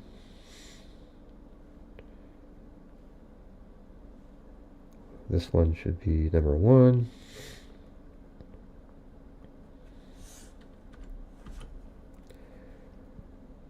And the American Fork is 3.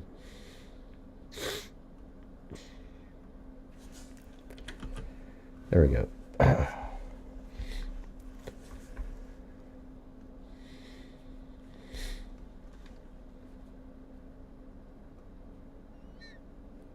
What's this address that she gave me up here? I don't know what this means. It's just sort of a random address.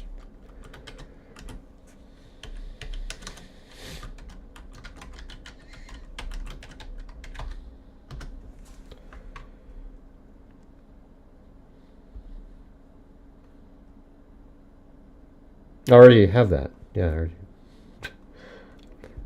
I already did that a long time ago. Yeah, I already did that a long time ago. Yeah, it's up there.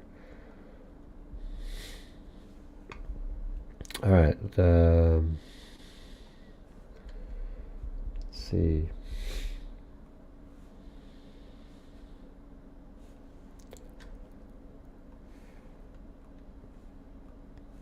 Right here.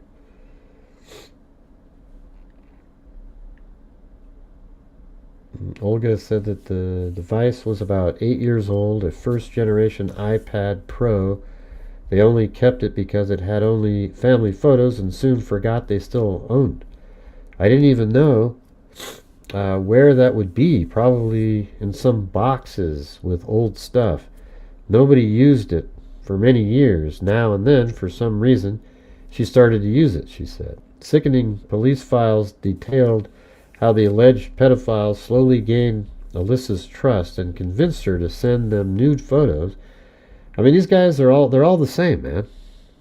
You know, Stephen Stearns, Keegan Kline, all of them.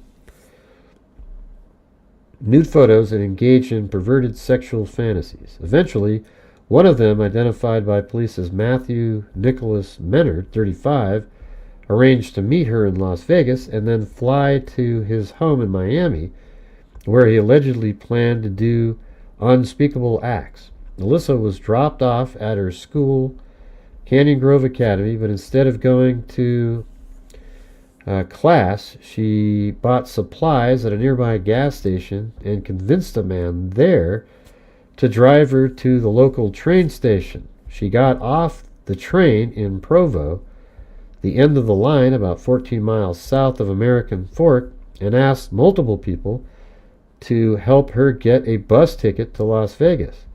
The teenager hasn't been seen since, and no one knows where she went, who she is with, or how much danger she is in. The police say they cannot guarantee that Alyssa is still alive, but there was no indication that she's not. They say they still have some leads, but we have no idea what kind of leads they're not saying anything. Man, wonder if she was put into trafficking somewhere. Hey, thanks, Leon Littlejohn again.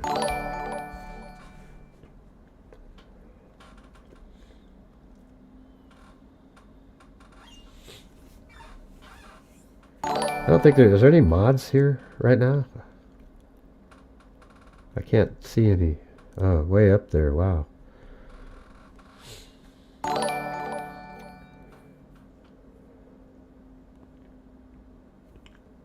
Olga said police believe she never ended up meeting either of them, which is a great relief considering the graphic detail Menard allegedly shared in chats with Alyssa of his intent to sexually abuse the child. The worried mother hoped Alyssa was only staying away because I would assume she was really embarrassed and wasn't being held hostage. So this has been over a month. She said Alyssa didn't have much money for a whole month, and it was below 40 degrees Fahrenheit some nights. So somebody else is either helping her, and we don't know who. I mean, what a nightmare for these parents. Olga hasn't seen a photo of Menard or thankfully read any of his disturbing conversations Alyssa had with him, but saw Gleiner's mugshot on the news. He looks quite bad. He looks like maybe not criminal, but similar. He didn't look like he's a superstar, she said. What happened to these? How come these are all blank?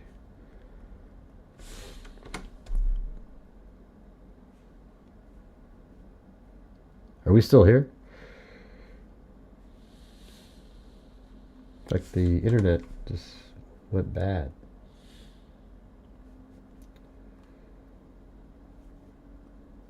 I think we're still... Yeah. I'm not sure what's happening here with the internet, but or maybe it's just Daily Mail or something.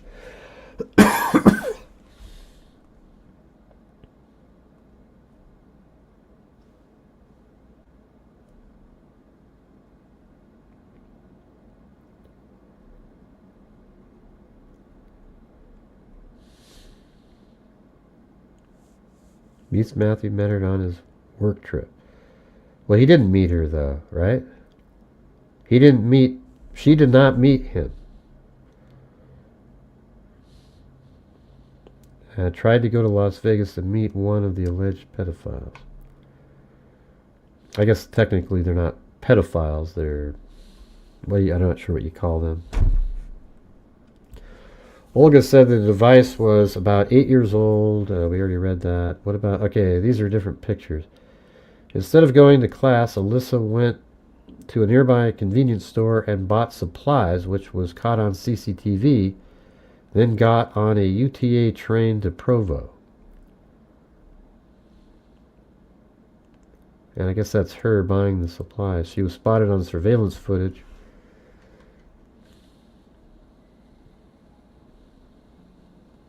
Let's see. Right there. Alright.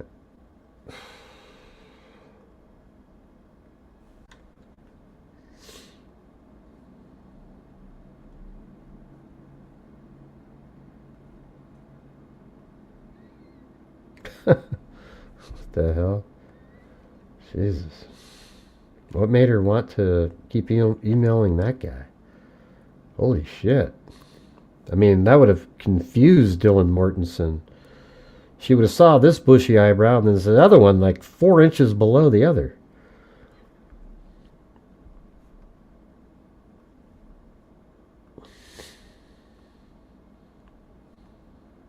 Look at this guy. Man.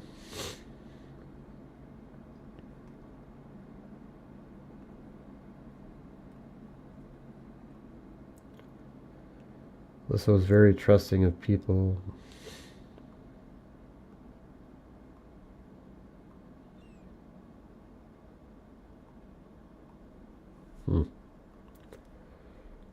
Look at that. That's the same person, by the way. I don't believe that was her idea, talking to those guys. I think they convinced her to keep talking to them. She told them she's a minor, and they still proceeded with the nasty stuff, which is really gross. But Alyssa was also very trusting of people and liked to strike up conversations with people in the park. She was always trying to meet people, to talk to people. She was just trusting, and we cautioned her about it all the time. That's just how she is, and they took advantage of her. Olga said Alyssa wanted to study forensics and was already doing some AP classes this semester before she went missing. Everything was really good, but those guys messed everything up, she said. Glines was charged with aggravated sexual exploitation of a minor, attempted aggravated exploitation of a minor, etc. He was also charged by police in Texas with possessing more than 50 child abuse videos.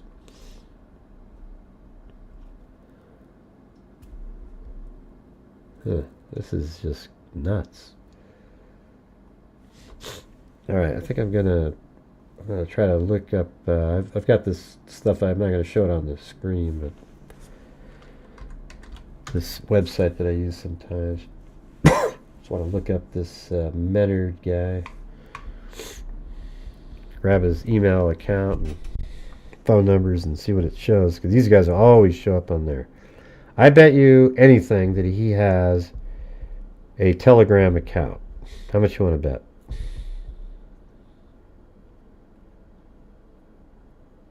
And these guys always have a ton of emails. Like he's got 6 of them.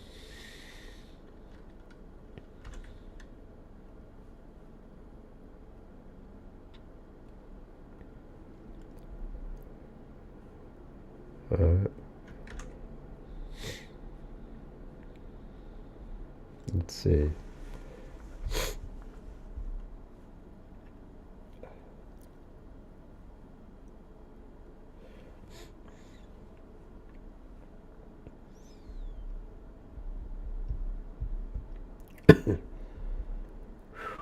My phone wasn't in.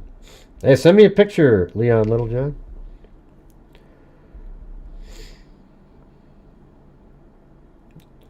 Hey, he's on that chess.com. Like, we've seen that before too, haven't we? There's multiple, like some of these predators are on that chess.com site.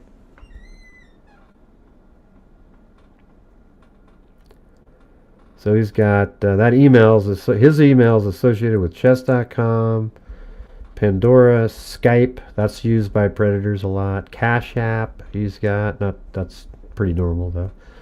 And then he's got PayPal, and then down here it talks about like Nike. Let me put his phone number in there.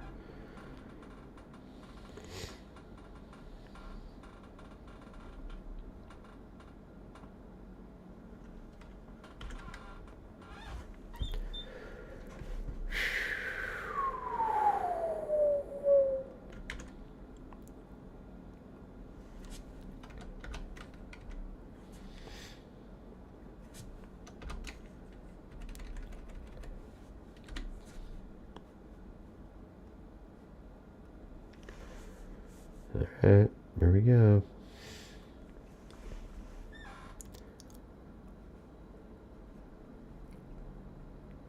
Let's see his phone. It's actually going to show me a location.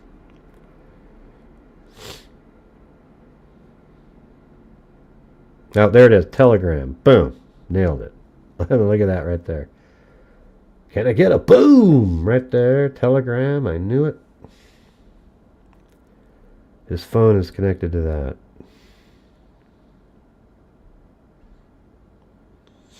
WhatsApp. Telegram.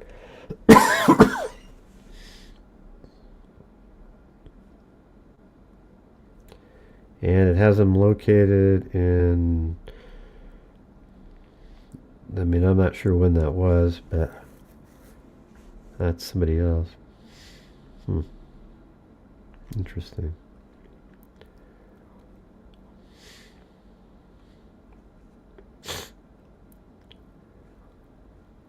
Yeah, he's got a ton. I'll just have to do it later. There's so many different things to look at. So, but they don't think he ever met up with any of these people. That's pretty interesting. Hey, thanks, Whaley. Awesome. Do you know anything about this case? I mean, I'm just picking it up now. I've never even heard of it till today. I mean, I think I have heard of it. I think maybe Zozo or somebody sent it to me at one point. I don't know.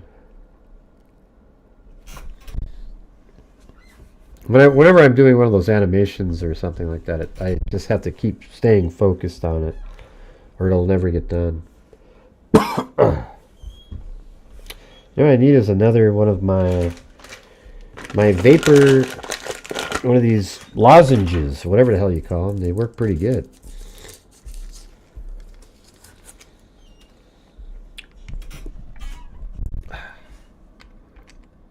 But thanks up there, Whaley Awesome, and Leon Littlejohn again. You know, it's weird. Whenever I look at Leon Littlejohn, I always think he looks a lot like a pug, you know? It's so weird. I don't know what he eats or whatever, but he must be eating stuff that makes him look just like a pug. It's very strange. Huh.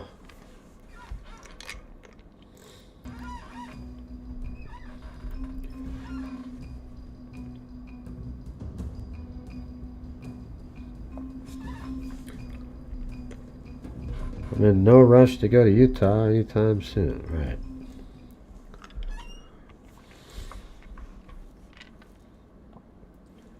So, what are people thinking? Where is she at? Alyssa Petrov. Let's try this again.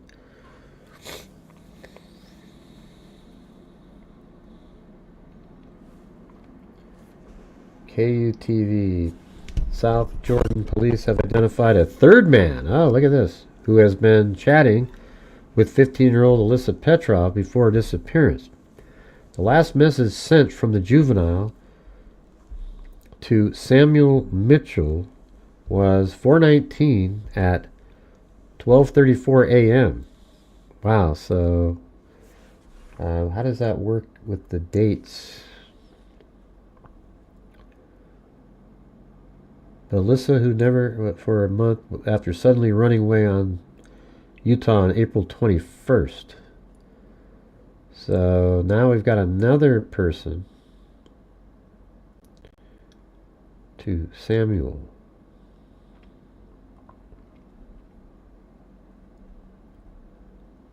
Huh. Wow, this is getting crazy, right?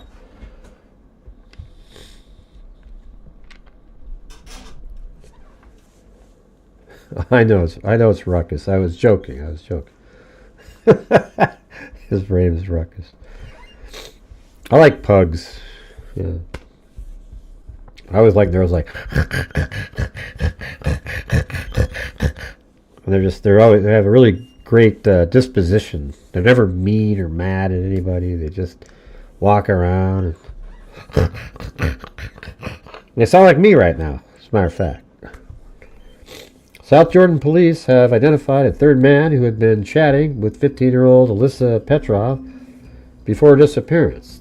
The last message sent from juvenile Petrov to, looks like Samuel Mitchell, was 4:19 at 12:34 a.m. Detailed a South Jordan police detective. "I'm running away. Please don't contact me," wrote Petrov. Oh, to this other person. Oh, well, that's interesting. That gives you a little bit more hope if she's just merely running away. 2 News obtained a search warrant earlier this week, which detailed 41-year-old Samuel Mitchell Harriman. Let me get this guy now. Jesus, what's going on here? This.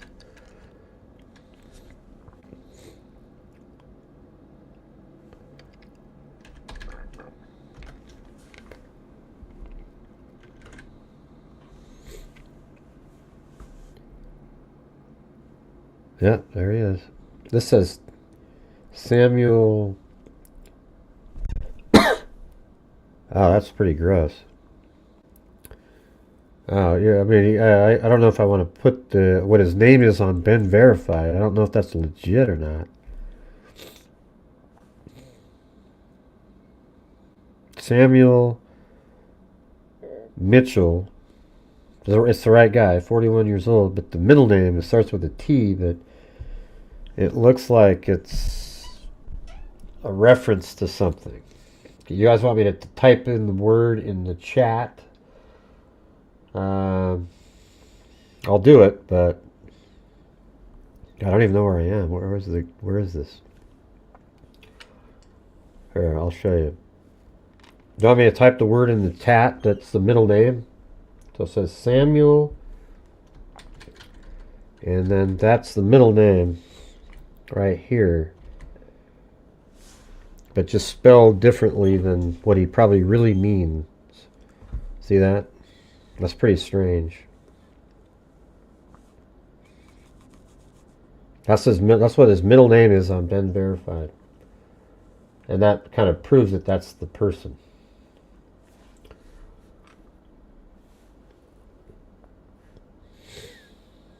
And then he goes by another one, Samuel Ross. Yeah. Same birth date and everything. That's pretty gross, man. Jesus, these guys.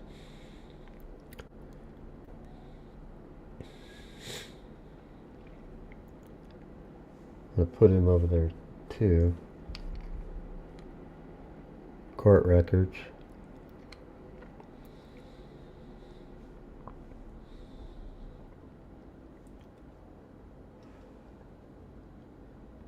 Yes.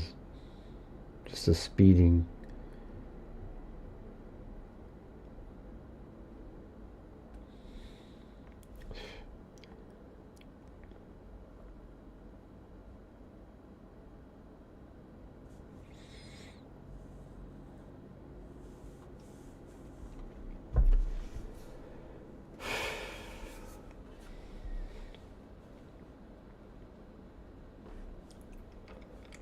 Yeah, this is crazy.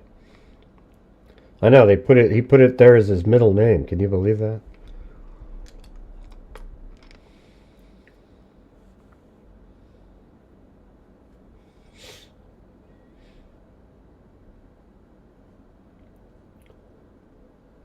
Utah. So it was the Harriman. I guess just so you know, I'm not making it up.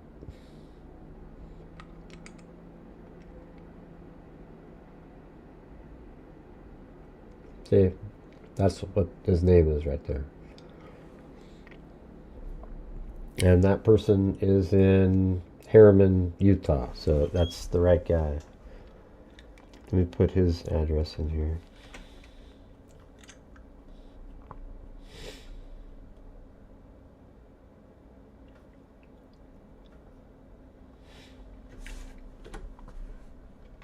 So he just lived right there. In that house.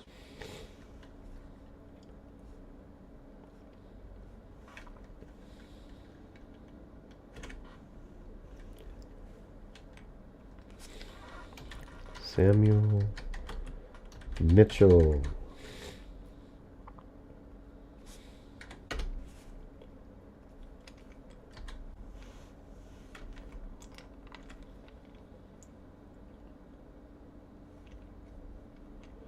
Isn't that interesting?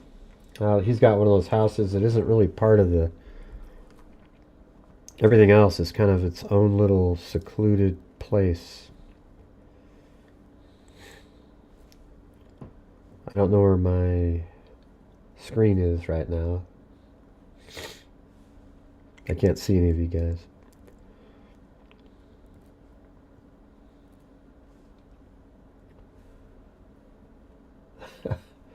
I don't even know if I'm... Okay.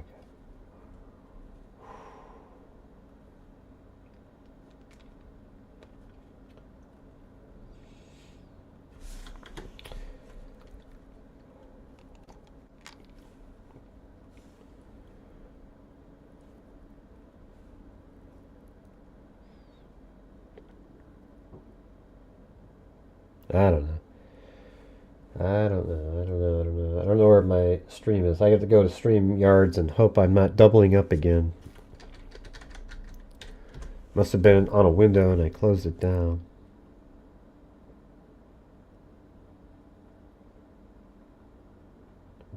So I'm not sure what happens if I enter this studio. It might make that weird sound like it did that other time.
Oh, there it is. Oh boy. Got the double echo. Darn it. So what happens if I... Oh yeah, that's right. I gotta remove this one.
There's two of them.